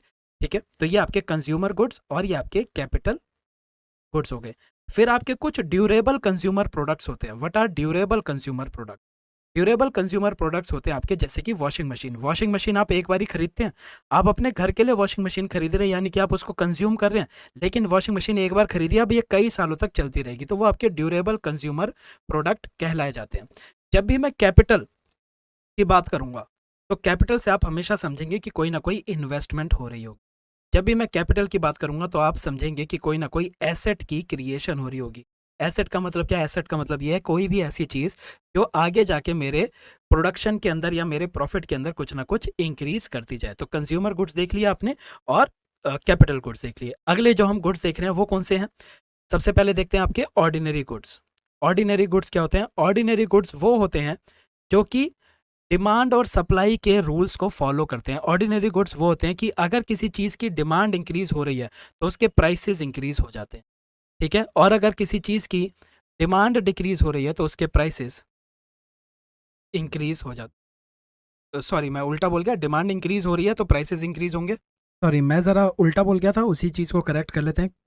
ऑर्डिनरी गुड्स कौन से होते हैं? ऑर्डिनरी गुड्स वो होते हैं जिनकी जब भी डिमांड इंक्रीज होती है तो उनके प्राइसेस इंक्रीज हो जाते हैं, और जब भी उनकी डिमांड में डिक्रीज आता है तो उनके प्राइसेस जो हैं वो भी डिक्रीज कर जाते हैं। सप्लाई में उल्टा देखने को मिलता है कि अगर ऑर्डिनरी गुड्स की सप्लाई इंक्रीज होगी तो उसके प्राइसेस डिक्लाइन हो जाते हैं, और अगर सप्लाई कम होगी तो उसके प्राइसेस जो हैं वो इंक्रीज होने चालू हो जाते हैं। इसी को आप उल्टा भी कह सकते हैं कि अगर मैं किसी सामान के प्राइसेस को इंक्रीज कर रहा हूँ, अगर मैं किसी सामान के प्राइसेस को इंक्रीज कर रहा हूं तो उससे उस सामान की डिमांड जो है, डिमांड डिक्रीज होनी चालू हो जाती है। ठीक है, अगर मैं प्राइसेस को इंक्रीज करूंगा तो उसकी डिमांड डिक्रीज हो जाएगी। क्यों? क्योंकि पहले मैं 100 रुपये में कोई सामान खरीद पाता था, अब मैं 120 रुपये में वो सामान खरीद पा रहा हूँ। तो मेरी जो टेंडेंसी है, मेरी जो प्रोपेंसिटी है उस सामान को खरीदने की, उसमें हमें डिक्लाइन देखने को मिलेगा। अब महंगा हो गया ना सामान, महंगे सामान को मैं कम खरीदना चाहूँगा। तो अगर किसी भी सामान का प्राइस इंक्रीज होता है तो उसकी डिमांड डिक्रीज हो जाती है, और अगर किसी भी सामान का प्राइस डिक्रीज होता है तो उसकी डिमांड जो है वो इंक्रीज हो जाती है। ये आपके ऑर्डिनरी गुड्स होते हैं। अब एक और चीज देख लीजिए, अब हम देखते हैं नेसेसिटी गुड्स। नेसेसिटी गुड्स कौन से होते हैं? नेसेसिटी गुड्स वो होते हैं जिनका चाहे कोई भी दाम हो, मैं उस सामान को खरीदूंगा ही खरीदूंगा। फॉर एग्जांपल वीट, वीट मेरे को अपना पेट भरने के लिए चाहिए ही चाहिए। तो जब मुझे अपना पेट भरने के लिए वीट चाहिए, मैं उसका हर एक दाम पे उस सामान को खरीदने की कोशिश करूंगा। यानी कि नेसेसिटी गुड्स वो होते हैं जिनकी डिमांड कांस्टेंट रहती है, जिनकी डिमांड में ज़्यादा इलास्टिसिटी, ज़्यादा चेंजेस हमें देखने को नहीं मिलते। ठीक है, फिर आते हैं आपके लग्जरी गुड्स। लग्जरी गुड्स कौन से होते हैं? लग्जरी गुड्स वो होते हैं जिनको एक इंसान तब खरीदता है जब उसके पास ढेर सारा पैसा होता है। मेरे पास कार नहीं है, लेकिन जब तक मेरे पास ढेर सारा पैसा नहीं होगा मैं कार नहीं खरीदूंगा। वहीं पे रोटी सब्जी के साथ मैं ऐसा नहीं करूंगा, रोटी सब्जी चाहे मेरे पास कम भी पैसा होगा मैं तो भी खरीदूंगा। तो डिमांड नेसेसिटी गुड्स की कांस्टेंट रहती है। लग्जरी गुड्स आप कब खरीदते हैं? लग्जरी गुड्स की डिमांड तब इंक्रीज होती है when income increase, when income of people increases demand of these goods also increase. जब किसी इंसान की इनकम इंक्रीज होगी तो वो लग्जरी गुड्स की डिमांड को भी ज्यादा करने लगेगा। तो लग्जरी गुड्स की डेफिनेशन क्या होगी? ऐसे गुड्स जिनकी डिमांड इंक्रीज होती है जब इनकम इंक्रीज होती है। For example car, car is a luxury good. आपके गोल्ड, ज्वेलरी, ये आपका एक लग्जरी गुड की डेफिनेशन के अंदर आता है। अब इसके बाद अलग तरह के गुड्स देखते हैं। ठीक है, दो गुड्स और देख रहे हैं। एक का नाम है कॉम्प्लीमेंट्री गुड्स, कॉम्प्लीमेंट्री गुड्स, और दूसरे होते हैं आपके सब्सटीट्यूटिव गुड्स। सब्सटीट्यूट का क्या मतलब होता है? सब्सटीट्यूट का मतलब होता है ऑल्टरनेटिव। फॉर एग्जांपल टी और कॉफ़ी, मुझे फ़र्क नहीं पड़ता कि टी पी रहा हूँ या कॉफ़ी पी रहा हूँ, मुझे इन दोनों में से कोई एक चीज़ पीनी है। तो अगर टी के दाम इंक्रीज होंगे तो मैं टी की कंजम्पशन को कम कर दूंगा, और जो कॉफ़ी है, कॉफ़ी की कंजम्पशन इंक्रीज हो जाएगी। तो सब्सटीट्यूटिव गुड्स के अंदर क्या होता है कि अगर एक प्रोडक्ट के दाम इंक्रीज हो रहे हैं तो दूसरे प्रोडक्ट की डिमांड इंक्रीज हो जाती है। क्यों? क्योंकि अगर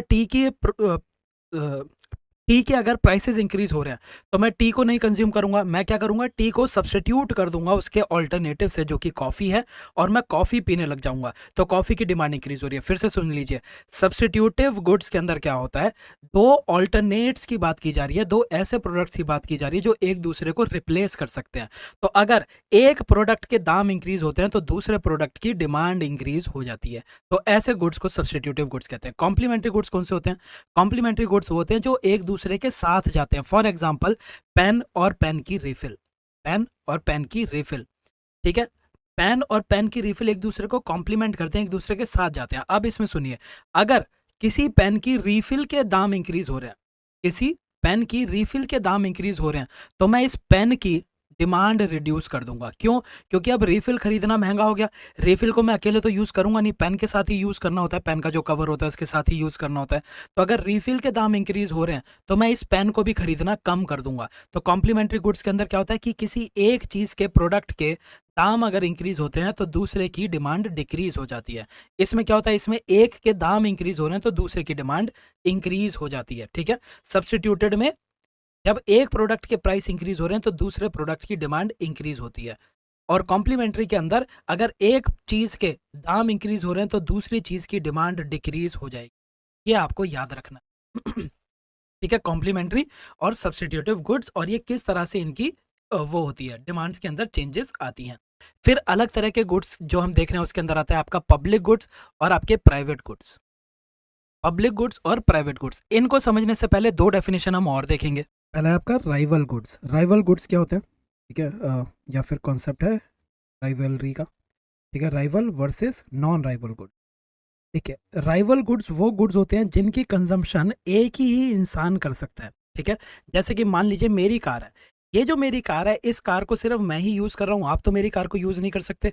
फूड है, अगर मैंने खाना अपना खरीद लिया तो मेरा जो खाना है वो मैं ही खाऊंगा, आप तो नहीं खा सकते उसको। तो राइवल गुड्स ऐसे होते हैं जिसकी कंजम्पशन सिर्फ एक ही यूज़र करता है। अगर यूज़र ने उसकी कंजम्पशन चालू कर दी है तो दूसरा इंसान उसको कंज्यूम नहीं कर सकता। ठीक है, दूसरा इंसान अपनी कार खरीद के अपनी कार को यूज़ कर सकता है, अपनी टी शर्ट खरीद के अपनी टी शर्ट को यूज़ कर सकता है, लेकिन मेरी कार मेरे फूड को नहीं खरीदेगा। तो इसको राइवल गुड्स कहा जाता है। राइवल गुड्स कौन से होते हैं? राइवल गुड्स वो गुड्स होते हैं जिनकी जिनकी कंजम्पशन या फिर जिनकी यूसेज या फिर जिनकी पोजेशन किसी एक सिंगल यूज़र के पास होती है। नॉन राइवल गुड्स कौन से होते हैं? नॉन राइवल गुड्स वो गुड्स होते हैं जिनको मल्टीपल यूजर्स पोजेस कर सकते हैं, कंज्यूम कर सकते हैं, मल्टीपल। ठीक है, मल्टीपल कैसे करेंगे? इसका एक एग्जांपल है रेडियो। अगर मैं रेडियो सुन रहा हूं तो क्या आप सेम रेडियो नहीं सुन सकते? आप भी सेम रेडियो सुन सकते हैं। ठीक है, इंटरनेट, अगर मैं इंटरनेट कंज्यूम कर रहा हूं तो क्या आप इंटरनेट कंज्यूम नहीं कर सकते? आप भी कर सकते हैं। तो ये हो गए आपके नॉन राइवल गुड। तो राइवल गुड्स क्या होते हैं? जिनकी पोजेशन सिर्फ एक इंसान के पास रहे। ठीक है, दूसरे को अगर वो पोजेशन लेनी है तो उसको अपना अलग से खरीदना पड़ेगा। नॉन राइवल क्या होते हैं? ऐसा सामान जिसकी कंजम्पशन मल्टीपल लोग कर सकते हैं, जिसकी पोजेशन मल्टीपल लोग के पास होती है। फिर उसके बाद एक और जो टर्म आती है वो है एक्सक्लूडेबल गुड्स, या फिर एक्सक्लूडेबल गुड्स की जगह नॉन एक्सक्लूडेबल गुड्स पहले देखते हैं। नॉन एक्सक्लूडेबल गुड्स कौन से होते हैं? ये वो गुड्स होते हैं जिन गुड्स की कंजम्पशन से आप किसी इंसान को या किसी ग्रुप ऑफ इंसान को एक्सक्लूड नहीं कर सकते। फॉर एग्जाम्पल पब्लिक रोड, क्या मैं पब्लिक रोड पे किसी इंसान को बोल दूं कि तू इस सड़क पे नहीं चल सकता? वो भी उस रोड की उतनी कंजम्पशन कर सकता है जितनी मैं कर सकता हूं। पब्लिक पार्क पब्लिक पार्क के अंदर जितना मैं जा सकता हूं उतना ही दूसरा इंसान भी जा सकता है। जो आपके नॉन एक्सक्लूडेबल गुड्स होते हैं they are mostly public goods. Public goods, अब पब्लिक गुड्स क्या होते हैं? पब्लिक गुड्स होते हैं आपके सरकारी गुड्स, सिंपल भाषा में, अगर सबसे सिंपल भाषा में देखा जाए तो। ठीक है, तो एक नॉन एक्सक्लूडेबल गुड्स कौन से हो गए? वो गुड्स जिनकी यूसेज जिनकी कंजम्पशन को आप एक्सक्लूड नहीं कर सकते किसी एक पर्टिकुलर इंसान या ग्रुप ऑफ इंसान के लिए। ठीक है, और एक्सक्लूडेबल गुड्स कौन से हो जाएंगे? एक्सक्लूडेबल गुड्स इसका अपोजिट हो जाएगा, ऐसा सामान जिसकी कंजम्पशन के लिए आप किसी इंसान को या ग्रुप को एक्सक्लूड कर सकते हैं। तो यहाँ पे सारे के सारे आपके प्राइवेट गुड्स आ जाएंगे। प्राइवेट गुड्स चाहे आपकी कार हो चाहे कुछ भी हो, ठीक है, तो वो प्राइवेट गुड्स आ गए। तो यहीं से ही आपको डेफिनेशन समझ में आ जाएगी कि पब्लिक गुड्स और प्राइवेट गुड्स कौन से होते हैं। ठीक है, पब्लिक गुड्स कौन से हो जाएंगे? पब्लिक गुड्स ऐसे गुड्स होते हैं जो कि नॉन एक्सक्लूडेबल हैं, जिनकी कंजम्पशन से आप किसी इंसान को वंचित नहीं कर सकते, अलग नहीं रख सकते, कोई भी इंसान इनकी कंजम्पशन कर सकता है। दूसरा, जो आपके पब्लिक गुड्स होते हैं they are non rival, they are non rival goods, यानी कि इनकी कंजम्पशन मल्टीपल लोग कर सकते हैं। ठीक है, ये आपके नॉन राइवल गुड्स होते हैं।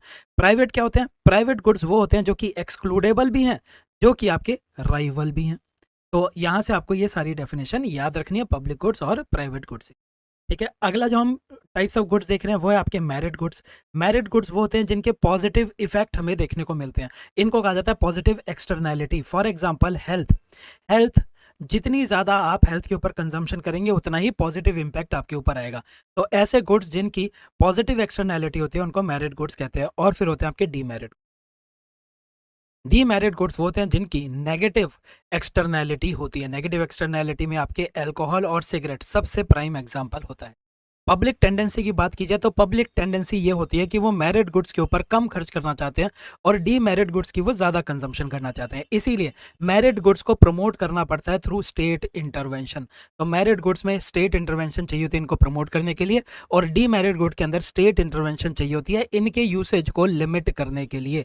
तो ये आपके मेरिट गुड्स और डीमेरिट गुड्स की डेफिनेशन होती है।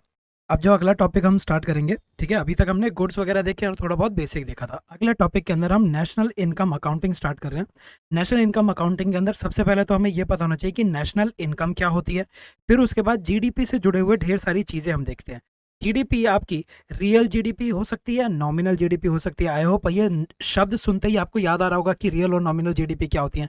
फिर उसके बाद हम देखते हैं कि जीडीपी को कैलकुलेट करने के कौन कौन से तरीके होते हैं, जिसके अंदर हम 3 तरीके पढ़ते थे। कौन से 3 तरीके? आपका एक्सपेंडिचर मेथड, आपका वैल्यू एडेड मेथड या फिर प्रोडक्ट मेथड, और आपका इनकम मेथड। इन 3 तरीके से हम जीडीपी निकालते थे। फिर इसके बाद जीडीपी में हम पढ़ते हैं GDP GDP at factor cost, GDP at market price. ये चीज हम पढ़ते हैं, और यहीं पे ही हम कॉन्सेप्ट पढ़ेंगे जीवीए का भी, ग्रॉस वैल्यू एडिशन का कॉन्सेप्ट पढ़ते हैं। फिर उसके बाद एक टर्म हम देखते हैं जिसका नाम है जीडीपी डिफ्लेटर। जीडीपी डिफ्लेटर आप यहीं पे लिख लीजिए, क्यों?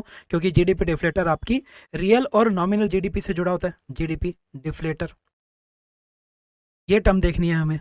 और यहीं पे ही हम ये जो जीडीपी पढ़ेंगे, यहीं पे ही हम डेप्रिसिएशन देखेंगे कि डेप्रिसिएशन का जीडीपी के ऊपर क्या असर होता है। और जब हम डेप्रिसिएशन देखेंगे तो उसी टाइम पर हम एनडीपी और एनएनपी ये कॉन्सेप्ट देखेंगे। ठीक है, जब जीडीपी देख रहे हैं तो यहाँ पे हमें जीएनपी भी देखना है।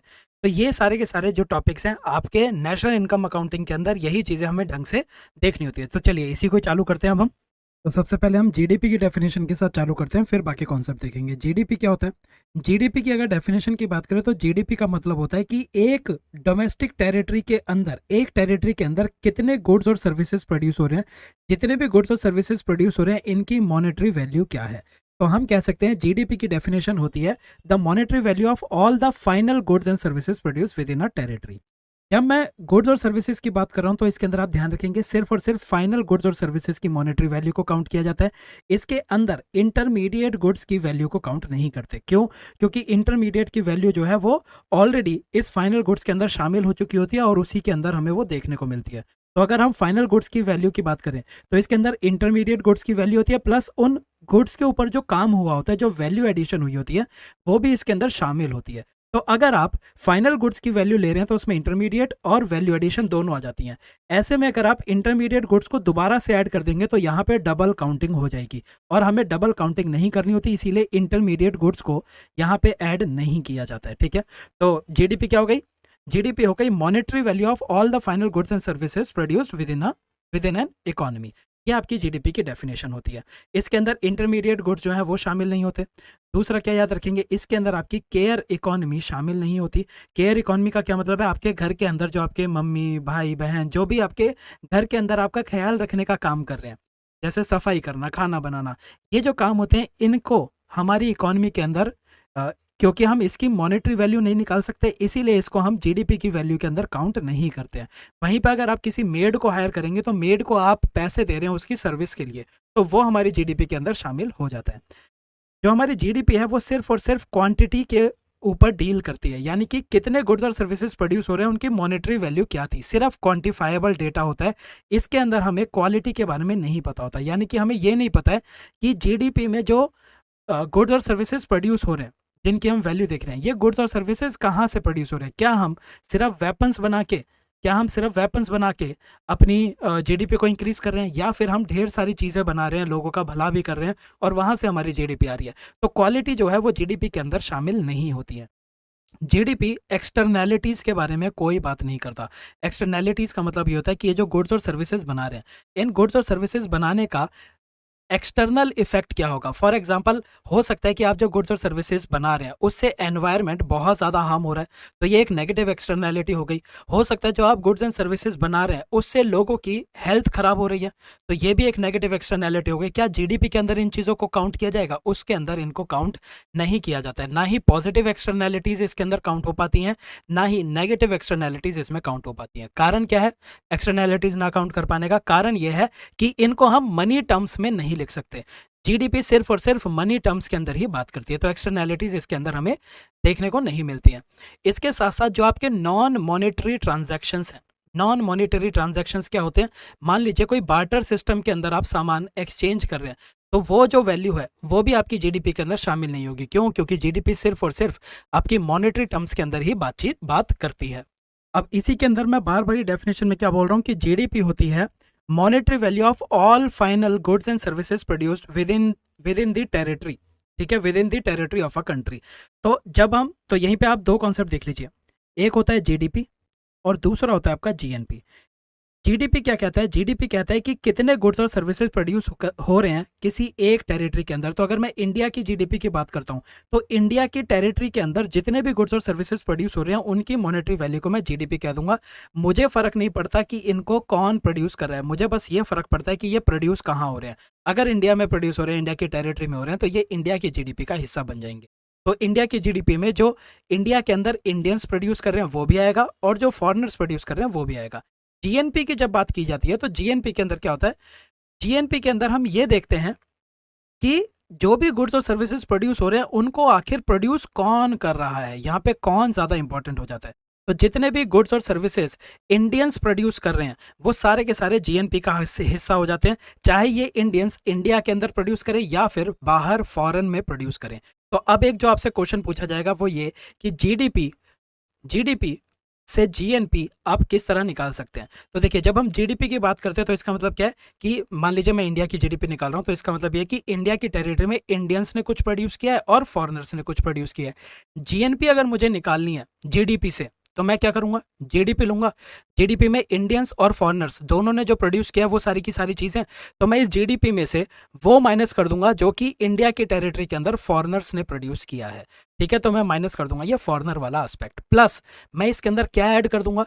मैं इसके अंदर ऐड कर दूंगा कि जो इंडियंस हैं, इंडियंस ने बाहर के देशों के अंदर भी कुछ प्रोड्यूस किया होगा।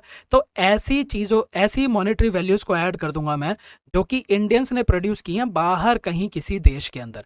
जीडीपी के अंदर तो सिर्फ इंडिया के अंदर जो इंडियंस ने प्रोड्यूस किया वो ऐड होगा और इंडिया के अंदर जो फॉरेनर्स ने प्रोड्यूस किया वो ऐड होगा। तो जीडीपी तो हमने रख लिया।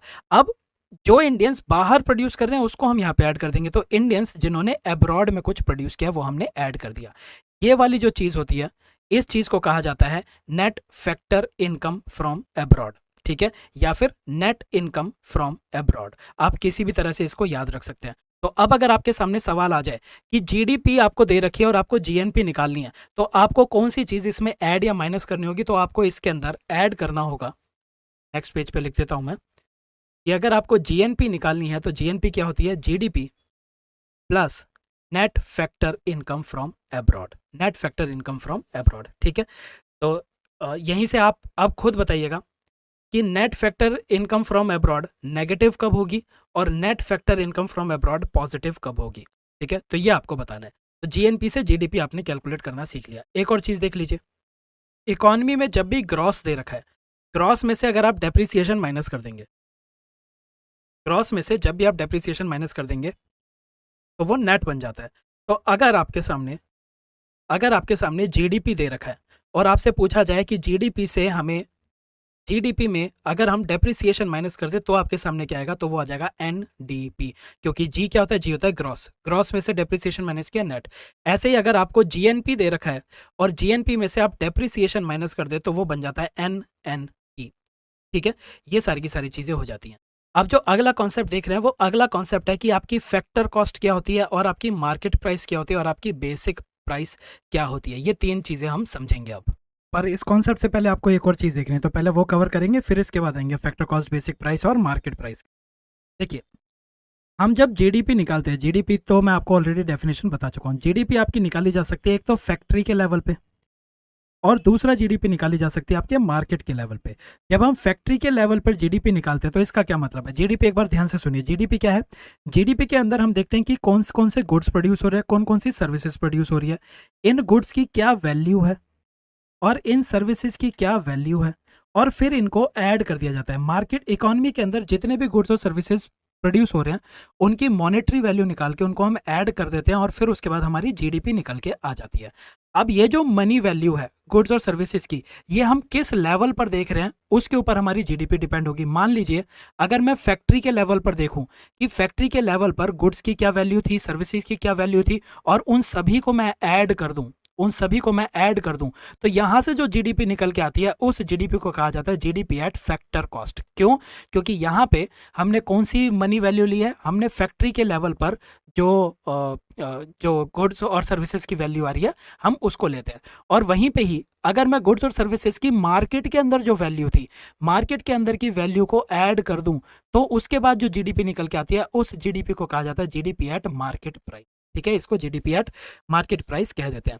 तो जीडीपी फैक्ट्री के लेवल पर अगर हम निकालेंगे तो उसको जीडीपी एट फैक्टर कॉस्ट कहा जाएगा। मार्केट के लेवल पर अगर जीडीपी निकाली जाती है तो उसको जीडीपी एट मार्केट प्राइस कहा जाएगा। ठीक है, यही दो लेवल आप याद रखेंगे। मैं कह सकता हूं कि जीडीपी एट फैक्टर कॉस्ट का मतलब ये है कि ये वो सारा का सारा पैसा है जो कि फैक्ट्री का या फिर जो भी प्रोड्यूसर है, प्रोड्यूसर को जो पैसा मिल रहा है अपने गुड्स और सर्विसेज प्रोड्यूस करने के लिए, वो यहाँ पे निकल के आता है। मार्केट प्राइस पे क्या निकल के आएगा? मार्केट प्राइस पर निकल के आएगा कि जो भी गुड्स और सर्विसेज को कंज्यूम कर रहे हैं वो कंज्यूमर्स कितना पे कर रहे हैं। ठीक है, तो मार्केट प्राइस में क्या वैल्यू आती है गुड्स और सर्विसेज की? जो कंज्यूमर पे कर रहे हैं वो वैल्यू आती है, और फैक्टर कॉस्ट के अंदर वो वैल्यू आती है जो कि प्रोड्यूसर्स को एक्चुअली में मिल रही है। अब आप कहेंगे कि क्या फैक्ट्री के अंदर जो सामान प्रोड्यूस हो रहा है और मार्केट में जो सामान बिक रहा है, क्या इन दोनों के बीच में कुछ डिफरेंस भी होता है? बिल्कुल डिफरेंस होता है। क्या डिफरेंस होगा? मान लीजिए फैक्ट्री के अंदर कोई सामान बन रहा है, तो फैक्ट्री के अंदर वो सामान बन रहा है, तो उस सामान मतलब अगर मैं कोई प्रोड्यूसर हूं, तो मैं अगर कोई सामान बना के बेचूंगा, मैं क्या चाहूंगा? मुझे कितने रुपए मिले? पहले तो मैं ये चाहूंगा कि मेरी जितनी भी कॉस्ट लगी है वो मिल जाए मुझे वापस, प्लस में मुझे प्रॉफिट मिल जाए। यही चाहूंगा ना मैं। तो एक प्रोड्यूसर को सामान बनाने में जो प्राइसेस लगते हैं उसको हम सिंप्लीफाइड तरीके से कैसे याद रखते हैं कि एक फैक्ट्री प्रोड्यूसर, एक प्रोड्यूसर को सामान बनाने के लिए लैंड, लेबर और कैपिटल जो भी लग रही है उसकी रेम्यूनरेशन उसको वापस चाहिए होती है। जैसे कि लैंड के लिए मैंने जो भी रेंट पे किया होगा, मैं चाहूँगा मेरा रेंट मुझे वापस मिल जाए। लेबर को जो मैंने सैलरी दी होगी, मैं चाहूँगा वो सैलरी वापस मिल जाए। जो मैंने पैसा उधार लिया था उस पर जो मैंने ब्याज दिया होगा, मैं चाहूँगा वो ब्याज निकल के आ जाए, और फिर इसके बाद मैं चाहूँगा कि मुझे कुछ प्रॉफिट भी मिल जाए। तो मैं कह सकता हूँ कि फैक्टर कॉस्ट में क्या आ गया? ये सारे के सारे आपके फैक्टर्स ऑफ प्रोडक्शन ही तो हैं।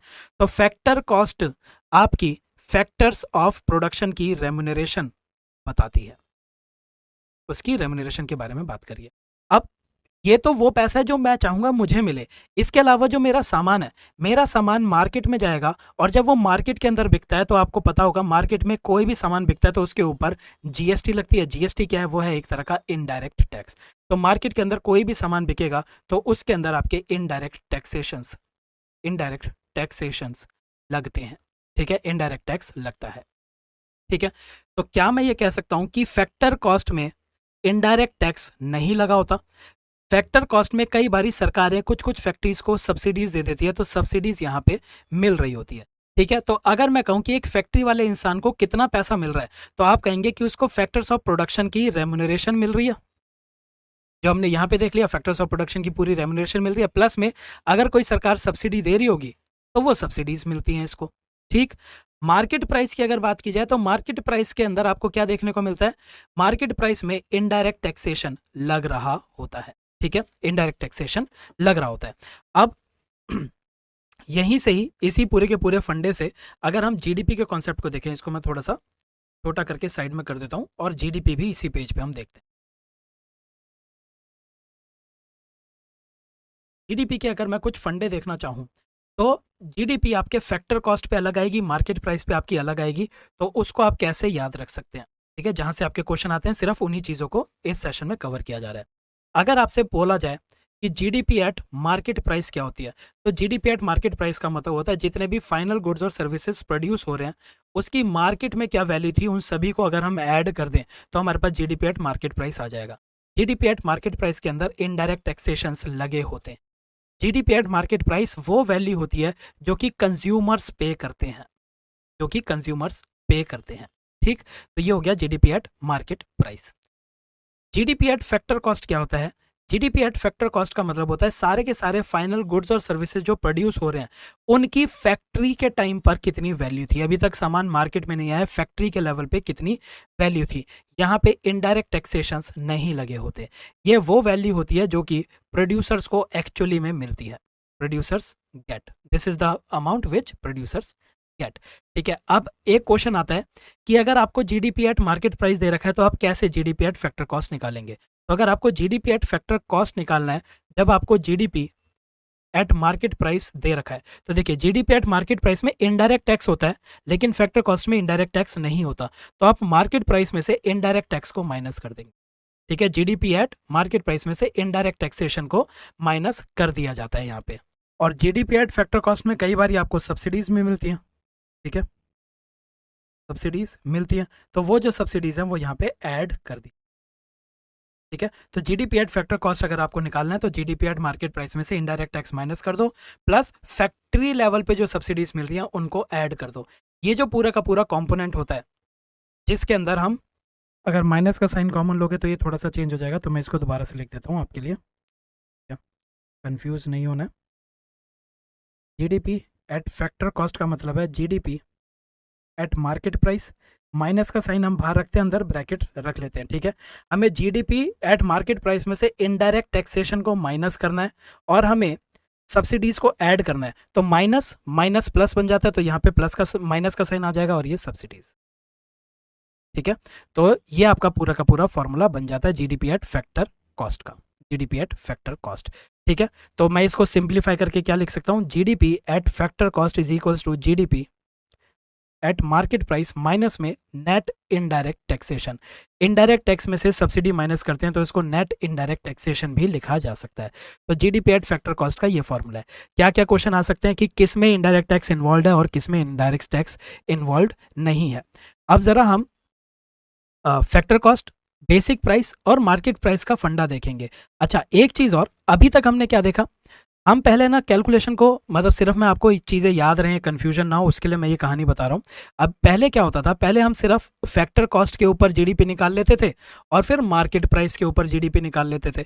लेकिन मोदी गवर्नमेंट आती है, मोदी गवर्नमेंट कहती है कि अब हम जीडीपी निकालने के लिए बीच में एक ग्रॉस वैल्यू एडिशन भी निकाला करेंगे। ये जो जीवीए हम निकालेंगे ये निकाला जाएगा बेसिक प्राइस पे। तो पहले हम जीवीए निकालेंगे बेसिक प्राइस पे और जब जीवीए एट बेसिक प्राइस आ जाएगा तो इससे हम जीडीपी निकाल लेंगे, ठीक है। तो पहले क्या होता था, पहले आप फैक्ट्री के लेवल पर जाके जीडीपी एट फैक्टर कॉस्ट निकाल लेते थे, फिर आप मार्केट के लेवल पे जाके जीडीपी एट मार्केट प्राइस निकाल लेते थे। ये दो तरीके होते थे। लेकिन अब क्या कर दिया गया, अब आप जीडीपी निकालने के लिए पहले ग्रॉस वैल्यू एडिशन निकालेंगे बेसिक प्राइस के ऊपर और फिर जो ये वैल्यू आएगी इस वैल्यू से हम निकाल लेते हैं कि जीडीपी, देश की जीडीपी कितनी है, ठीक है। तो एक और चीज़ मैं बताता हूँ कि अब क्या किया जाएगा, अब बेसिक वाले लेवल पे, ये जो तीसरा लेवल आपको बीच में दिखाई दे रहा है, इस लेवल पे हम जीवीए निकालते हैं, जीवीए एट बेसिक प्राइस, और फिर इस जीवीए को कन्वर्ट कर दिया जाता है इनटू जीडीपी, ठीक है, जीडीपी में कन्वर्ट कर दिया जाता है।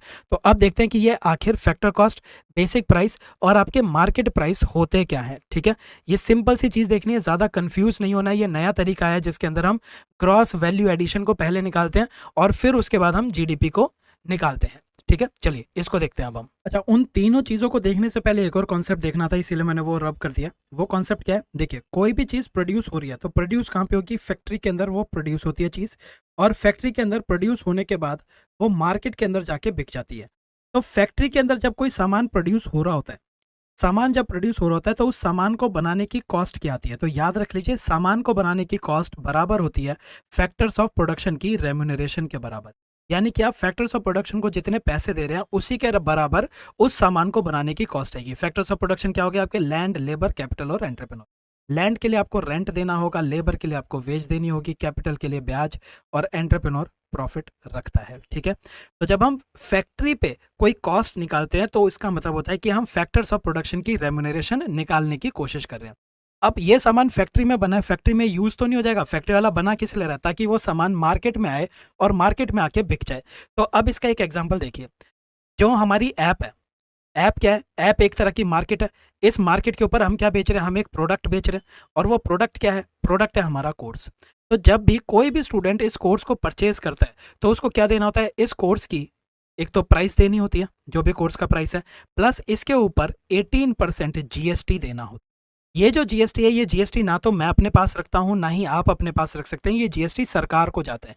ये क्या हो गया, ये आपका एक इनडायरेक्ट टैक्स है, इनडायरेक्ट टैक्स है, ठीक है। अब जब सोहन इस कोर्स को खरीदेगा तो वो प्राइस देगा प्लस जीएसटी पे करेगा। मोहन खरीदेगा तो उसको जीएसटी देनी है, रोहन खरीदेगा उसको जीएसटी देनी है।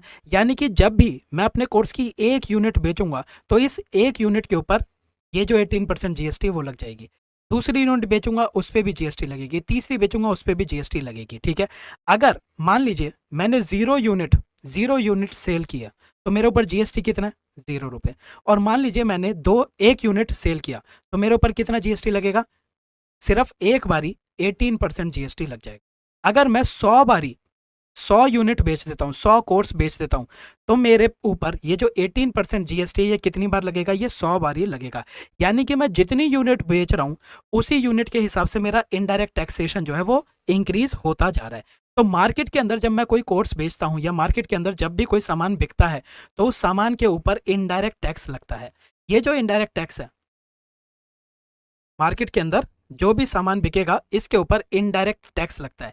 ये जो इनडायरेक्ट टैक्स होता है ये टैक्स हर एक प्रोडक्ट के ऊपर लगेगा, हर एक यूनिट के ऊपर लगेगी। जैसे जैसे मैं प्रोडक्ट बेचता जाऊंगा वैसे वैसे इनडायरेक्ट टैक्स लगता जाएगा। जितने ज़्यादा प्रोडक्ट बेचूंगा उतना ज़्यादा टैक्स लगता जाएगा। ठीक है, 18%। अगर एक बेचूंगा तो एक बार लगेगा, 100 बेचूंगा तो 100 बार लग जाएगा। तो इनडायरेक्ट टैक्सेशन इंक्रीज हो गया ना। तो यानी कि मार्केट के अंदर ये जो प्रोडक्ट के ऊपर टैक्स लग रहा है ये किसके ऊपर डिपेंड करता है, ये डिपेंड करता है units sold in the market, units sold in the market. तो देखिए फैक्ट्री के अंदर जब हम बात करते हैं तो फैक्ट्री में आपको कोई भी टैक्स दिखाई नहीं दे रहा। फैक्ट्री के अंदर जो भी सामान आप बना रहे हो उस सामान की कीमत फैक्टर्स ऑफ प्रोडक्शन की रेम्यूनरेशन के बराबर आ जाती है। मार्केट के अंदर जब हम आते हैं तो उस सामान की जो कीमत है वो इंक्रीज हो जाएगी क्योंकि मार्केट के अंदर इनडायरेक्ट टैक्स देना पड़ रहा है। ठीक है, अब ये तो हो गई बनाने की जगह और ये हो गई बेचने की जगह। इसके बीच में भी एक स्टेज आती है जिसको कहा जाता है बेसिक प्राइस। बेसिक प्राइस कौन सी स्टेज है? बेसिक प्राइस में ये देखा जाता है कि ये जो फैक्ट्री है ये फैक्ट्री कोई ना कोई प्रोडक्ट बना रही होगी, इस फैक्ट्री को प्रोडक्शन कैरी आउट करने की परमिशन चाहिए होगी, सरकार के पास इसने रजिस्ट्रेशन किया होगा, जमीन का ये लैंड टैक्स पे करता होगा। तो ये जो फैक्ट्री है ये फैक्ट्री प्रोडक्शन करने के लिए, ये फैक्ट्री प्रोडक्शन करने के लिए कुछ ना कुछ प्रोडक्शन टैक्सेस पे कर रही होगी। ये चाहे अपनी फैक्ट्री के अंदर 0 यूनिट बनाए चाहे 100 यूनिट बनाए, हमें फर्क नहीं पड़ता। इसका जो प्रोडक्शन टैक्स है ये प्रोडक्शन टैक्स उसको पे करना ही पड़ेगा। ठीक है, production tax is independent of the units manufactured और सोल्ड। वहीं पे जो प्रोडक्ट के ऊपर टैक्स लग रहा था, अगली स्टेज में प्रोडक्ट के ऊपर टैक्स लग रहा है। प्रोडक्ट के ऊपर जो टैक्स लगता है वो यूनिट्स पे डिपेंडेंट होता है, लेकिन प्रोडक्शन पे जो टैक्स लगता है उसका यूनिट से कुछ लेना देना नहीं है। आप चाहे कितनी भी यूनिट्स प्रोड्यूस करो चाहे ना भी करो, फैक्ट्री खोल ली तो प्रोडक्शन टैक्स आपको देना ही पड़ेगा। ठीक है, तो हम क्या करते हैं, हम जब अपनी जीडीपी निकालने आते हैं तो जीडीपी का मतलब क्या? जीडीपी का मतलब है monetary value of all final goods and services produced with in a territory, यानी कि गुड्स और सर्विसेज की कितनी वैल्यू प्रोड्यूस हुई है। तो अगर मैं फैक्ट्री के लेवल पे जीडीपी निकालने की कोशिश करूंगा तो फैक्ट्री के लेवल पे जो जीडीपी निकलेगी उसकी मॉनेटरी वैल्यू कितनी आ जाएगी? फैक्टर्स ऑफ प्रोडक्शन की जो रेम्यूनरेशन है उसके बराबर आ जाएगी। वहीं पे अगर मैं जीडीपी की वैल्यू निकालना चाहूंगा बेसिक प्राइस के लेवल पे, तो गुड्स और सर्विसेज के ऊपर कितना पैसा खर्च हो रहा है, गुड्स और सर्विसेज बनाने में इस स्टेज में कितना पैसा खर्च हो रहा है। तो इस स्टेज में एक तो फैक्टर्स ऑफ प्रोडक्शन को जो रेम्यूनरेशन दे रहा हूं वो तो आएगी, इसके साथ साथ मैं इस स्टेज में प्रोडक्शन टैक्स भी पे कर रहा हूं। तो यहाँ पे प्रोडक्शन टैक्सेशन भी उसकी कॉस्ट के अंदर ऐड हो जाएगा। ठीक है, हो सकता है कि इस स्टेज पे सरकार फैक्ट्री के अंदर कोई ना कोई प्रोडक्शन सब्सिडी दे रही हो। तो जो ये प्रोडक्शन सब्सिडी है, ये जो प्रोडक्शन सब्सिडी मिल रही है ये प्रोडक्शन सब्सिडी इसमें से माइनस हो जाएगी। क्यों माइनस होगी? क्योंकि प्रोडक्शन सब्सिडी का मतलब होता है छूट मिलना, छूट का मतलब है डिस्काउंट, एक तरह से, इस तरह से याद रख सकते हैं। ठीक है, तो जो भी सामान मैं बना रहा हूँ सामान में मेरे को कुछ छूट मिल गई सब्सिडी की फॉर्म में, तो सामान की जो कॉस्ट है वो कॉस्ट थोड़ी सी कम हो जाएगी। तो अगर मैं बेसिक प्राइस के लेवल पे देख रहा हूं तो सामान की कॉस्ट कितनी आएगी? फैक्टर्स ऑफ प्रोडक्शन की रेम्यूनरेशन प्लस में प्रोडक्शन टैक्स माइनस में प्रोडक्शन सब्सिडीज। और अगर मैं इसको देख रहा हूं लेट्स से मार्केट प्राइस के लेवल पे, तो मार्केट प्राइस के लेवल पे मेरे गुड्स और सर्विसेज की कितनी वैल्यू आएगी? एक तो फैक्टर्स ऑफ प्रोडक्शन को जो रेम्यूनरेशन दी जा रही है वो आएगी, प्लस में इसमें आएगा प्रोडक्शन टैक्स, इसमें प्रोडक्शन टैक्स आएगा और इसमें से माइनस कर देंगे प्रोडक्शन सब्सिडी। प्रोडक्शन टैक्स लगाएंगे और प्रोडक्शन सब्सिडी माइनस कर देंगे। तो ये वाले लेवल तक की तो सारी चीजें आएंगी। मार्केट प्राइस में ये भी आएगा और ये भी आएगा, और मार्केट प्राइस में एक तीसरा एलिमेंट भी जुड़ जाएगा, और वो तीसरा एलिमेंट क्या है? प्लस में product taxes minus product subsidies. समझ गए क्या हो रहा है? आपके फैक्टर कॉस्ट को जब हम देखते हैं तो फैक्टर कॉस्ट के अंदर आपके फैक्टर्स ऑफ प्रोडक्शन की रेम्यूनरेशन को ही देखा जाता है, लेकिन जब हम बेसिक प्राइस की बात करते हैं तो बेसिक प्राइस में फैक्टर्स ऑफ प्रोडक्शन की रेम्यूनरेशन के साथ साथ प्रोडक्शन के लेवल पे क्या टैक्स लग रहा है और क्या सब्सिडीज दी जा रही हैं वो वाला फैक्टर भी इसके अंदर आ जाता है। ठीक है। और जब हम मार्केट के लेवल पे आते हैं तो फैक्टर्स ऑफ प्रोडक्शन की रेम्यूनरेशन आती है। इसके साथ साथ एक लेवल आता है प्रोडक्शन टैक्स का और एक लेवल आता है प्रोडक्ट टैक्स और प्रोडक्ट सब्सिडीज का। ठीक है, तो यही आपके डिफरेंस है फैक्टर कॉस्ट, बेसिक प्राइस और मार्केट प्राइस के अंदर। अब ये जो आप ब्रैकेट्स देख रहे हैं, इन ब्रैकेट्स के भी अपने नाम होते हैं। नाम सिंपल सा नाम है। प्रोडक्शन टैक्स में से प्रोडक्शन सब्सिडी को जब माइनस करते हैं तो इसको कहा जाता है नेट प्रोडक्शन टैक्सेस। ठीक है, और जब प्रोडक्ट टैक्स में से प्रोडक्ट सब्सिडीज को माइनस करते हैं तो इसको कहा जाता है नेट प्रोडक्ट टैक्सेस। ठीक है, बाकी जो आपकी डिटेल्ड क्लासेस होती हैं उसके अंदर तो आपने ये कवर किया ही होगा। आई होप आपको ये चीज़ें अब याद आ गई होंगी। फैक्टर कॉस्ट, अच्छा एक चीज़ और मैं यहाँ पे बताता हूँ कि कई बारी फैक्ट्री के ऊपर भी सरकारें कुछ कुछ फैक्ट्रीज को सब्सिडीज दे देती हैं। ठीक है, कुछ कुछ सब्सिडीज आपके इस वाले लेवल पे भी मिल जाती हैं। ठीक है, तो चलिए अब आगे चलते हैं। इसी में जीवीए देखेंगे। जीवीए का क्या मतलब होता है? जीवीए की फुल फॉर्म होती है ग्रॉस वैल्यू एडिशन, यानी कि आप कितनी वैल्यू ऐड कर रहे हो इकोनॉमी के अंदर। इसके लिए एग्जांपल ले लीजिए, मान लीजिए मैं 100 रुपए के मैंगो खरीदता हूँ, मैंगो खरीद के अपनी फैक्ट्री के अंदर लाता हूँ और फिर मैं इनका मैंगो शेक बना देता हूँ। 100 रुपए के मैंगो जो है वो मैं 500 रुपए का मैंगो शेक में कन्वर्ट कर देता हूँ। तो मैंने क्या किया, मैंने 100 रुपए के मैंगो के ऊपर कुछ वैल्यू ऐड करी और वैल्यू ऐड करने की वजह से अब वो मैंगो 500 रुपए के मैंगो शेक में कन्वर्ट हो चुके हैं। तो मैंने अब क्या किया, मैंने कितनी वैल्यू एडिशन कर दी, मैंने 400 रुपए की वैल्यू एडिशन कर दी। तो मैं कह सकता हूं कि वैल्यू एडिशन का मतलब होता है कि जो आपका फाइनल आउटपुट है, आपका जो फाइनल आउटपुट है उसमें से अगर आप अपने इनपुट्स को माइनस कर दो, अपने रॉ मटेरियल को माइनस कर दो, तो जो वैल्यू आती है इसको वैल्यू एडिशन कहा जाता है। तो जब हम जीवीए की बात करते हैं तो जीवीए का मतलब होता है कि हम इकोनॉमी के अंदर जितनी भी टोटल वैल्यू एडिशन हो रही है, हर एक गुड्स और सर्विसेज को बनाने में जितनी भी वैल्यू की एडिशन हो रही है, हम उन सभी का सम कर देते हैं और जो वैल्यू हमारे पास लास्ट में आती है उसको हम कह देते हैं gross value addition. Gross value addition. ठीक है, अब अगर मैं ग्रॉस वैल्यू एडिशन कर रहा हूं फैक्ट्री के लेवल पे तो इसको क्या कह देंगे, इसको कह देंगे जीवीए एट फैक्टर कॉस्ट। ठीक है, जीवीए एट फैक्टर कॉस्ट के अंदर आपकी सिर्फ फैक्टर्स ऑफ प्रोडक्शन की रेम्यूनरेशन के बराबर जीवीए निकल के आएगी। लेकिन अगर मैं बेसिक प्राइस के लेवल पर करूं, इस वाले लेवल पर जीवीए निकालूं, ठीक है, तो इस वाले लेवल पे जीवीए क्या आएगी, जीवीए एट बेसिक प्राइस। तो इसका मतलब है कि मैंने जितने भी फैक्टर्स ऑफ प्रोडक्शन को रेम्यूनरेशन दिया वो तो आएगी, वैल्यू एडिशन तो आएगी। वैल्यू एडिशन के साथ साथ नेट नेट प्रोडक्शन टैक्सेशन इसके अंदर जुड़ जाएगा। नेट प्रोडक्शन टैक्सेशन भी यहाँ पे आ जाएगा। क्यों? क्योंकि यहाँ पे ये वाली वैल्यू हम ऐड करते हैं। और जब मैं मार्केट प्राइस पे जीवीए निकालूंगा, जीवीए एट मार्केट प्राइस जब मैं निकालूंगा तो इसके अंदर ये वाली चीज तो ऐड होगी, उसके साथ साथ नेट प्रोडक्ट टैक्स भी ऐड हो जाएगा। नेट प्रोडक्ट टैक्स भी ऐड हो जाएगा। तो आज की डेट में हम क्या करते हैं, आज की डेट में हम अपने देश की जीडीपी कैसे निकालते हैं वो तरीका देख लीजिए। जीडीपी निकालने के लिए पहले हम निकालते हैं GVA eight basic price. Basic price पर हम जीवीए निकाल लेते हैं। जब जीवीए बेसिक प्राइस पर निकल के आ जाता है तो इसके अंदर हम ऐड कर देते हैं नेट प्रोडक्ट टैक्सेशन को। तो जब हम नेट प्रोडक्ट टैक्सेशन जीवी एट बेसिक प्राइस में नेट प्रोडक्ट टैक्सेशन ऐड करेंगे तो वो बन जाता है जीवी एट मार्केट प्राइस, और GV at market price is known as GDP. तो आज की डेट में हम जीडीपी कैसे निकालते हैं, हम जीवी एट बेसिक प्राइस निकालते हैं, उसमें नेट प्रोडक्ट टैक्सेशन ऐड कर देते हैं तो हमारे पास जीवी एट मार्केट प्राइस आ जाता है विच इज जीडीपी। ठीक है, तो देख लीजिए क्या हो गया, हम जीवीए एट मार्केट प्राइस निकालना चाहते हैं क्योंकि ये जीडीपी के बराबर है। और ये निकालने के लिए हम क्या करेंगे, इस लेवल पर सारी की सारी वैल्यू एडिशन कर लेंगे, प्लस में नेट प्रोडक्शन टैक्सेशन आ जाता है, नेट प्रोडक्शन टैक्सेशन, और मार्केट प्राइस में जाएगा तो प्रोडक्ट टैक्स भी आ जाएगा। अब क्वेश्चन कैसे आता है, पहला क्वेश्चन आपसे पूछा जाएगा कि जीवीए एट बेसिक प्राइस के अंदर प्रोडक्ट टैक्सेशन इंक्लूड किया जाता है या नहीं, नहीं किया जाता। जीवी एट बेसिक प्राइस पे आपका प्रोडक्शन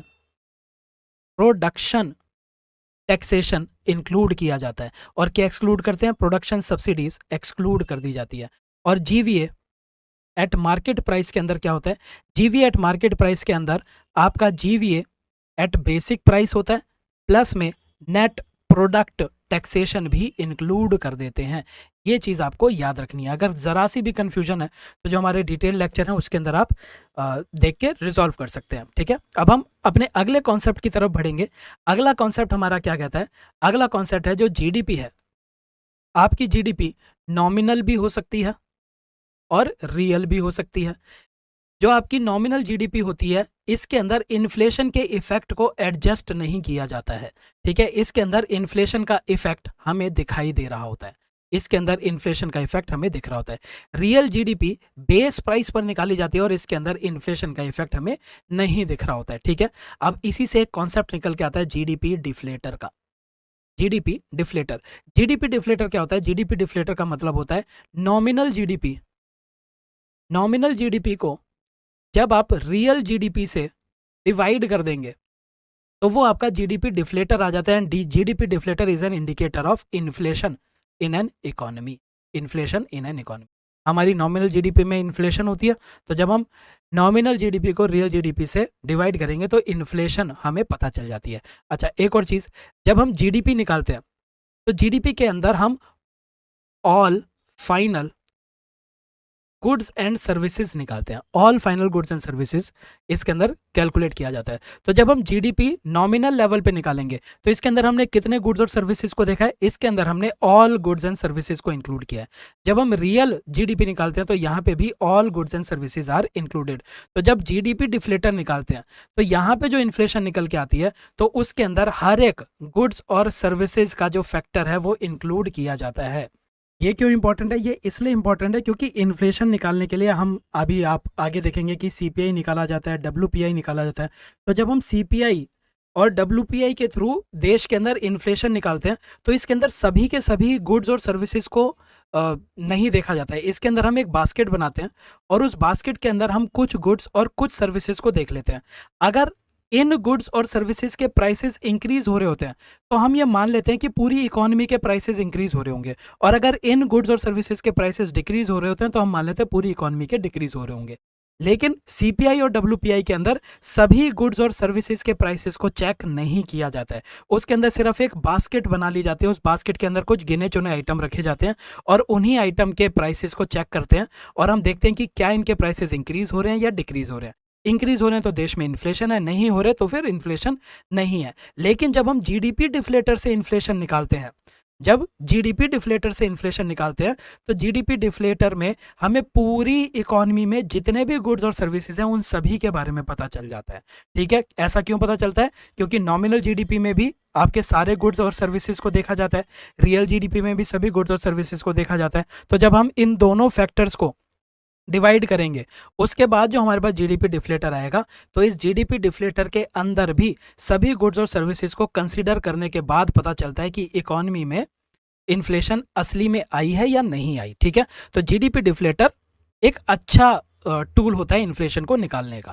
अब हमें देखना है कि नेशनल इनकम आखिर क्या होती है। नेशनल इनकम का फॉर्मूला मैं आपको ऑलरेडी बता चुका हूँ। नेशनल इनकम का मतलब होता है NNP eight factor cost. NNP eight factor cost को हम नेशनल इनकम कहते हैं, ठीक है। अब नेशनल इनकम आखिर निकाली कैसे जाती है? आपने ये देख लिया कि आप पहले निकालेंगे GVA eight basic price, GVA eight basic price के बाद आप निकालेंगे जीवीए एट मार्केट प्राइस, यहाँ पे product taxation, net product taxation को ऐड करके जीवीए एट मार्केट प्राइस जो आया यही क्या होती है? ये होती है आपकी जीडीपी एट मार्केट। तो आपने जीडीपी एट मार्केट प्राइस तक निकाल लिया और आपको निकालनी है NNP eight factor cost. National income निकालने के लिए मान लीजिए आपके पास जीडीपी एट मार्केट प्राइस दे रखी है, तो आप क्या करेंगे? जीडीपी एट मार्केट प्राइस लेंगे। हमें पहले इस डी को एन में कन्वर्ट करना है, यानी कि जीडीपी को हम कन्वर्ट करेंगे जीएनपी के अंदर। जीडीपी को जीएनपी के अंदर कन्वर्ट करने के लिए क्या किया जाता है? हम इसके अंदर नेट इनकम फ्रॉम अब्रॉड को ऐड कर देते हैं। याद करिए, थोड़ी देर पहले ही पढ़ा है हमने, ग्रॉस डोमेस्टिक प्रोडक्ट के अंदर अगर हम net income from abroad add कर देंगे तो हमारे पास जीएनपी आ जाती है। तो अब हमारे पास जीएनपी आ चुकी है। अब हमें क्या करना है? ये जो आपकी जीएनपी आई है, ग्रॉस को हमारा एनपी तक सेम आ गया। अब हमें जी से एन पे जाना है, यानी कि ग्रॉस को नेट में कन्वर्ट करना है। ग्रॉस को नेट में कन्वर्ट करने के लिए हम क्या करते हैं? इसको डेप्रिसिएशन से माइनस कर देते हैं। तो हमारे पास क्या आ गई? एनएनपी। और ये जो एनएनपी आई है ये आई है हमारी मार्केट प्राइस पर, क्योंकि हम मार्केट प्राइस से ही काम कर रहे थे, ठीक है। तो एनएनपी एट मार्केट प्राइस आ गई। अब एनएनपी एट मार्केट प्राइस को फैक्टर कॉस्ट में कन्वर्ट करने के लिए क्या किया जाता है? थोड़ी देर पहले बताया था, एनएनपी एट मार्केट प्राइस यानी कि इसके अंदर इनडायरेक्ट टैक्सेशन इंक्लूड होगा, लेकिन फैक्टर कॉस्ट में इनडायरेक्ट टैक्सेशन इंक्लूड नहीं होता। तो एनएनपी एट मार्केट प्राइस में से हम क्या कर देंगे? नेट इनडायरेक्ट टैक्सेशन को नेट इनडायरेक्ट टैक्सेशन को हम माइनस कर देते हैं और फिर हमारे पास आ जाता है एनएनपी एट फैक्टर कॉस्ट। समझ गए? अगर आपको जीडीपी दे रखी है तो आप किस तरह से जीडीपी से एनएनपी एट फैक्टर कॉस्ट निकाल सकते हैं, वो सारी की सारी चीज़ें यहाँ पे बताई गई हैं और इसी को कहा जाता है नेशनल इनकम। इसी को ही हम नेशनल इनकम कह देते हैं। ठीक है, अब जो भी आपकी इंपॉर्टेंट चीज़ें थी जीडीपी के टॉपिक से जुड़ी हुई वो लगभग सारी कवर हो चुकी हैं। अब एक बारी नोट्स में से देख लेते हैं ताकि आपको ये भी पता रहे कि क्या पढ़ना है। National income accounting around page number 45-47 के आसपास आपको ये देखने को मिलेंगे। ठीक है, तो नेशनल इनकम क्या होती है? आपके देश के अंदर जो भी इंडिविजुअल्स हैं, एंटरप्राइज हैं, वो जितना भी पैसा कमा रहे हैं उन सबको अगर आप ऐड कर दो तो वो नेशनल इनकम आ जाती है। इकोनॉमिकली नेशनल इनकम क्या होती है? NNP eight factor cost. ठीक है, जीडीपी हम ऑलरेडी देख चुके हैं सभी फाइनल गुड्स के किसी भी एक डोमेस्टिक टेरिटरी के अंदर। और इकोनॉमिक ग्रोथ क्या होती है? इकोनॉमिक ग्रोथ का मतलब होता है कि आपकी जीडीपी इंक्रीज हो रही है, सेम है या फिर डिक्रीज हो रही है। इकोनॉमिक ग्रोथ का मतलब है कि जब आपकी जीडीपी इंक्रीज होती है तो उसको इकोनॉमिक ग्रोथ कह देते हैं हम। ठीक है, ये सिर्फ आपको समझाने के लिए लिखा हुआ था। जीडीपी के दो आपको पता होनी चाहिए, रियल जीडीपी, नॉमिनल जीडीपी, जो ऑलरेडी बता चुका हूँ। इंडिया के अंदर जीडीपी का बेस ईयर क्या है? 2011-12 इंडिया के अंदर जीडीपी निकालने का बेस ईयर होता है। फिर इसके बाद ये फॉर्मूले भी हम देख चुके हैं, जीडीपी एट फैक्टर कॉस्ट क्या होती है, किस तरह से उसको निकाला जाता है। ठीक है, और जब भी ग्रॉस में से डेप्रिसिएशन माइनस करेंगे आपका नेट कहलाया जाता है। ठीक है, वही सारी चीज़ें यहाँ पे लिखी हुई हैं। मैं बस ये चेक कर रहा हूँ हमसे कुछ रहा तो नहीं। अच्छा, ये एक रह गया computation of national income. National income किस तरह से कंप्यूट की जाती है? नेशनल इनकम का क्या मतलब है? नेशनल इनकम का मतलब है NNP eight factor cost. NNP eight factor cost यानी कि अगर मान लीजिए आपके पास जीडीपी निकाल लिया आपने, जीडीपी एट मार्केटिंग प्राइस निकाल लिया, market price sorry, GDP at market price निकाल लिया और आपको निकाल लिया national income. National income is NNP eight factor cost. तो आप जीडीपी से एनएनपी तक कैसे पहुंचेंगे? पहले तो जीडीपी है, जीडीपी में से अगर मैं डेप्रिसिएशन माइनस कर दूं तो ये क्या बन गया? ये बन गया एनडीपी एट मार्केट प्राइस। अब ये मार्केट प्राइस है, मार्केट प्राइस में से अगर मैं नेट इनडायरेक्ट टैक्सेस माइनस कर दूं तो ये क्या बन गया? NDP at factor cost. अब मेरे को एनडीपी एट फैक्टर कॉस्ट को एनएनपी फैक्टर कॉस्ट में निकालना है। डोमेस्टिक से हमें नेशनल में जाना है तो हम यहाँ पे क्या ऐड कर देते हैं? नेशनल इनकम फ्रॉम अब्रॉड या फिर net factor income from abroad. तो इससे हमारा एनएनपी एट फैक्टर कॉस्ट आ जाता है। तो जीडीपी एट मार्केट प्राइस का अगर हमने निकाल लिया तो ये प्रोसेस करके हम एनएनपी एट फैक्टर कॉस्ट निकाल सकते हैं। रटना नहीं है, समझ समझ के करना है। समझ समझ के कैसे करेंगे? देखिए, आपको क्या करना है, जीडीपी एट मार्केट प्राइस दे रखी है और आपको पहुंचना है एनएनपी एट फैक्टर कॉस्ट, यानी कि आपको मार्केट प्राइस को कन्वर्ट करना है फैक्टर कॉस्ट में। तो इसके लिए क्या कर दिया जाएगा? इसके लिए नेट इनडायरेक्ट टैक्सेस जो हैं वो माइनस कर दिए जाएंगे तो फैक्टर कॉस्ट बन जाएगा। फिर ये जो डी है, इस डी को नेशनल में चेंज करना है। तो डोमेस्टिक से हम नेशनल में कब जाते हैं? जब हम इसके अंदर net factor income from abroad add कर देते हैं। और ग्रॉस से हमें नेशनल में जाना है तो इसके लिए हम क्या करेंगे? डेप्रिसिएशन माइनस कर देंगे। तो ये तीन काम करेंगे, एनएनपी एट फैक्टर कॉस्ट आ जाएगा। चलिए अब देखते हैं नेशनल इनकम निकालने के तीन तरीके होते हैं। पहला है आपका इनकम मेथड। इनकम मेथड में आपके फैक्ट्री के लेवल पे आपकी इनकम निकाली जाती है। फैक्ट्री के लेवल पे जो इनकम निकालते हैं उसका तरीका होता है एम्प्लॉयज़ को कितना कंपनसेट किया गया, ऑपरेटिंग सरप्लस क्या था और मिक्स्ड इनकम क्या थी। तो इससे इन सब को ऐड करके जो वैल्यू आती है इसको कहा जाता है नेट डोमेस्टिक इनकम, या फिर आप इसको कह सकते हैं NDP at factor cost. NDP at factor cost को एनएनपी फैक्टर कॉस्ट में निकालना है, यानी कि सिर्फ और सिर्फ डी को एन में कन्वर्ट करना है। उसके लिए क्या कर देंगे? Net factor income from abroad add कर देंगे। ठीक है, ऑलरेडी हम देख चुके हैं। फिर value added method. Value added method में हम क्या करेंगे? आपके प्राइमरी, सेकेंडरी और टर्शरी सेक्टर के जितनी भी वैल्यू एडिशन हो रही है सबको जोड़ दिया जाएगा। तो आपका क्या निकल के आ जाएगा? GDP at market price. GDP at market price में से मार्केट प्राइस को फैक्टर कॉस्ट में करने के लिए क्या किया जाता है? मार्केट प्राइस को फैक्टर कॉस्ट में करने के लिए इसमें से नेट इनडायरेक्ट टैक्सेस माइनस किए जाते हैं। डी को नेशनल में, डोमेस्टिक को नेशनल में कन्वर्ट करने के लिए क्या करते हैं? Net factor income from abroad इसके अंदर ऐड की जाती है।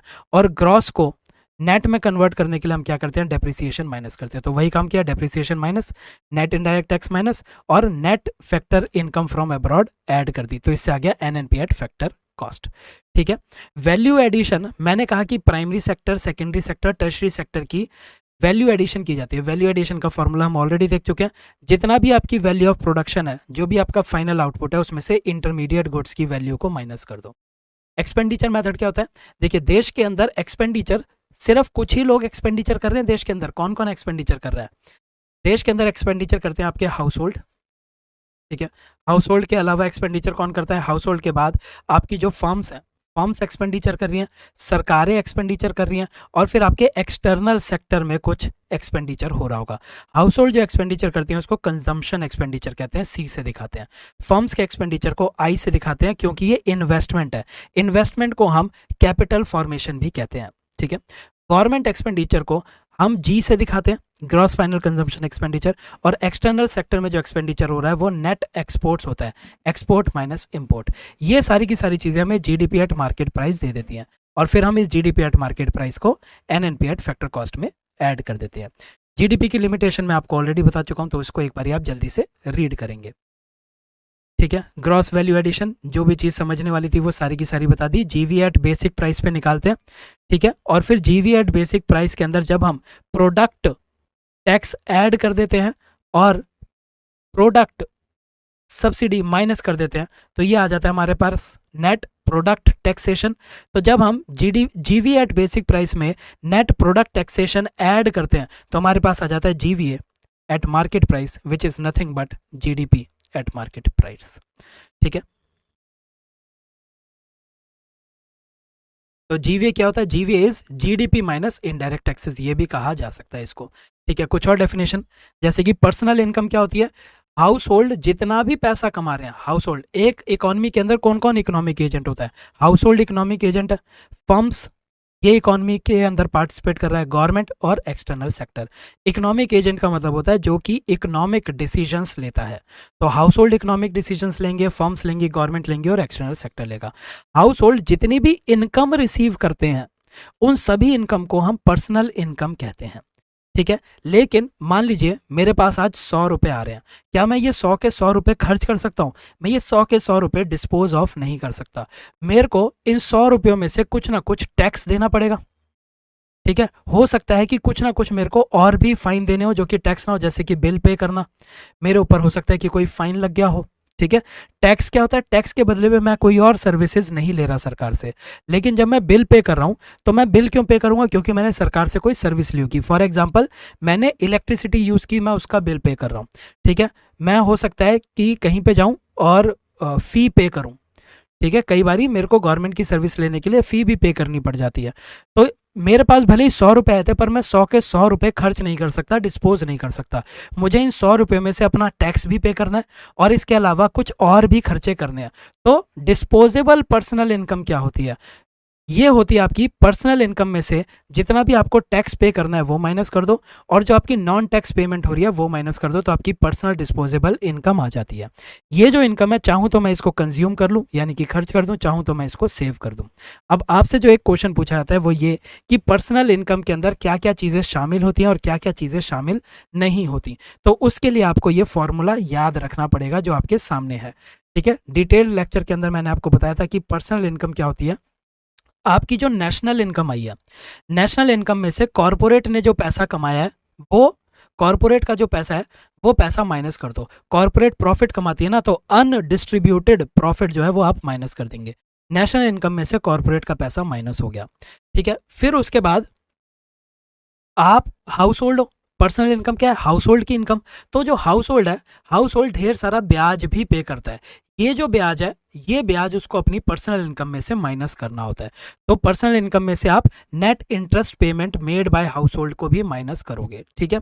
फिर जो कॉरपोरेट ने टैक्स दिया है, कॉरपोरेट टैक्स भी आपको माइनस करना होता है, ठीक है। तो देखिए, हाउस होल्ड की पर्सनल इनकम कितनी होगी?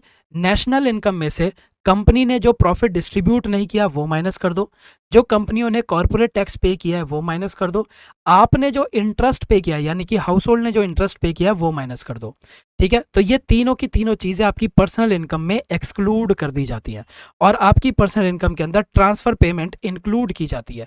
ट्रांसफ़र पेमेंट क्या होती है? ट्रांसफ़र पेमेंट होती है ऐसी पेमेंट जो गवर्नमेंट आपको कर रही है गवर्नमेंट आपको कर रही है और वो बदले में आपसे कोई और सर्विस नहीं ले रही। देखिए यूजुअली क्या होगा, गवर्नमेंट अगर आपको कोई भी पैसा देती है तो आप बदले में गवर्नमेंट को कोई ना कोई सर्विस दे रहे होगे।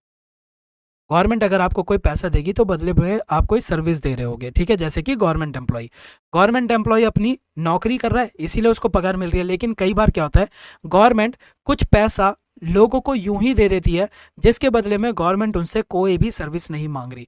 फॉर एग्जाम्पल स्कॉलरशिप, स्टूडेंट्स को स्कॉलरशिप दी जाती है, क्या इस स्कॉलरशिप के बदले में गवर्नमेंट स्टूडेंट से कुछ मांग रही है? कुछ नहीं मांग रही, ठीक है। तो ऐसी पेमेंट जो गवर्नमेंट या प्राइवेट सेक्टर हाउस होल्ड को करता है, जिसके बदले में हाउस होल्ड से वो कोई और सर्विस नहीं मांग रहा, उसको ट्रांसफर पेमेंट कहा जाता है, ठीक है। तो आपसे अब सवाल क्या पूछा जाएगा, अगर मैं एकदम शॉर्ट में आपको बताना चाहूँ, नेशनल इनकम में क्या क्या चीज़ें एक्सक्लूडेड होती हैं और क्या क्या चीज़ें इंक्लूडेड होती हैं, ये आपसे सवाल पूछा जाएगा, ठीक है। तो पर्सनल इनकम में क्या क्या चीज़ें इंक्लूडेड होती हैं और क्या क्या चीज़ें एक्सक्लूडेड। तो पर्सनल इनकम में undistributed profit, net interest payment made by house hold और कॉर्पोरेट टैक्स एक्सक्लूडेड होते हैं, और इसके अंदर ट्रांसफर पेमेंट इंक्लूड की जाती है, ये आप याद करेंगे, ठीक है। ट्रांसफर पेमेंट क्या है? वन वे पेमेंट होती है जिसके लिए कोई भी गुड या सर्विसेज नहीं दी गई हैं, जैसे कि ओल्ड एज की पेंशन या डिसेबिलिटी पेंशन, स्कॉलरशिप या फिर सोशल सिक्योरिटी के लिए कोई भी स्कीम जो बनाई जा रही है वो, ठीक है। अब एक और सवाल आपसे पूछा था, ट्रांसफर पेमेंट में क्या क्या इंक्लूड नहीं होता। तो अगर कोई एक्सपोर्टर है, मैन्युफैक्चरर है, फार्मर है, इनको अगर कोई सब्सिडी दी जा रही है तो subsidies are not included in transfer payment, ये आप याद रखेंगे, ठीक है। तो अभी तक आज के लेक्चर के अंदर हमने क्या देखा, अगर हम अपने ही फ्रेमवर्क के ऊपर वापस जाएं तो हमने अपने फ्रेमवर्क से हमने देखा कि नेशनल इनकम क्या होती है। नेशनल इनकम होती है NNP eight factor cost, national income देख ली। फिर हमने जीडीपी से जुड़े हुए कॉन्सेप्ट देखे सारे के सारे, कि जीडीपी की डेफिनेशन क्या होती है, रियल जीडीपी क्या होती है, नॉमिनल जीडीपी क्या होती है। जब हम नॉमिनल जीडीपी को रियल से डिवाइड कर देते हैं तो जीडीपी डिफ्लेटर हमारे सामने आ जाता है। फिर उसके बाद हमने देखा कि जो जीडीपी है, जीडीपी एट फैक्टर कॉस्ट क्या होती है और जीडीपी एट मार्केट प्राइस क्या होती है, और किस तरह हम मार्केट प्राइस को फैक्टर कॉस्ट में कन्वर्ट कर सकते हैं। फिर हमने क्या देखा कि जो जीडीपी होती है, आज की डेट में जीडीपी निकालने के लिए हम क्या करते हैं, हम जीवीए निकालते हैं। अब जीवीए का कॉन्सेप्ट समझने के लिए हमने क्या समझा, फैक्टर कॉस्ट, बेसिक प्राइस और मार्केट प्राइस का कॉन्सेप्ट समझा। बेसिक प्राइस वाले लेवल पे सिर्फ और सिर्फ प्रोडक्शन टैक्सेशन और प्रोडक्शन सब्सिडीज, ये वाला एलिमेंट हम देखते हैं। लेकिन जब मार्केट प्राइस देखते हैं तो यहाँ पे प्रोडक्शन टैक्सेशन, प्रोडक्शन सब्सिडीज, ये तो एलिमेंट होता ही होता है, इसके साथ साथ प्रोडक्ट टैक्सेशन और प्रोडक्ट सब्सिडीज भी देखी जाती हैं। प्रोडक्ट और प्रोडक्शन के बीच में क्या डिफरेंस है वो आपको ध्यान रखना है। अच्छा, एक क्वेश्चन मैं आपसे पूछूं कि प्रोडक्शन टैक्सेशन पर यूनिट पे लगाया जाता है, गलत स्टेटमेंट हो जाएगी। प्रोडक्शन टैक्सेशन का यूनिट से कुछ लेना देना नहीं है। प्रोडक्ट टैक्स जो है सिर्फ वही पर यूनिट लगाया जाता है, जितनी यूनिट बेच दोगे उतना प्रोडक्ट टैक्स उसके ऊपर लगता जाएगा, ठीक है। ये सारी की सारी चीजें देखी। फिर उसके बाद हमने देखा कि किस तरह जीडीपी को हम एनडीपी में कन्वर्ट कर सकते हैं, डेप्रिसिएशन माइनस करके, और हम किस तरह एनडीपी को एनएनपी में कन्वर्ट कर सकते हैं, इसके अंदर net factor income from abroad को ऐड करके। तो ये सारे के सारे कॉन्सेप्ट जो हैं हमने जीडीपी के अंदर देखे हैं। उसके बाद हमने पर्सनल इनकम और डिस्पोजेबल पर्सनल इनकम देखी। पर्सनल इनकम क्या है? पर्सनल इनकम है नेशनल इनकम का वो हिस्सा जो कि हाउस होल्ड को मिल रहा है। तो नेशनल इनकम का कौन सा हिस्सा हाउस होल्ड को मिलता है? नेशनल इनकम में से अनडिस्ट्रीब्यूटेड प्रॉफिट माइनस कर दो, ठीक है। फिर उसके बाद जो कॉर्पोरेट टैक्स है, कॉर्पोरेट टैक्स माइनस कर दो। फिर माइनस कर दो कि जो हाउस होल्ड है, हाउस होल्ड ने जितना भी ब्याज पे किया है, इंटरेस्ट पे किया है, वो माइनस कर दो, ठीक है। नेशनल इनकम में से ये तीन चीजें माइनस होती हैं और इसके अंदर ट्रांसफर पेमेंट इंक्लूड कर दी जाती है, तो नेशनल इनकम निकल के आ जाती है, ठीक है। ट्रांसफर पेमेंट के अंदर अगर आप एक्सपोर्टर, मैन्युफैक्चरर या फार्मर को सब्सिडी दे रहे हैं तो वो इंक्लूड नहीं होती है। डिस्पोजेबल पर्सनल इनकम क्या होती है? डिस्पोजेबल पर्सनल इनकम होती है वो पर्सनल इनकम जिसको या तो आप सेव कर सकते हो या फिर आप खर्च कर सकते हो, कंज्यूम कर सकते हो। तो डिस्पोजेबल पर्सनल इनकम होती है पर्सनल इनकम में से जो भी आपने टैक्स पे किया वो माइनस कर दो और जो आपने नॉन टैक्स पेमेंट किया वो माइनस कर दो, तो आपकी डिस्पोजेबल पर्सनल इनकम आ जाएगी। अब मैंने आपको थोड़ा-सा फिर भी डिटेल में बता दिया, जब आप रिवाइज़ करेंगे, तो सिर्फ़ इसी चार्ट को आप बना के बार-बार रिवाइज़ करते रहेंगे, पूरा का पूरा लेक्चर बार-बार देखने की ज़रूरत नहीं है।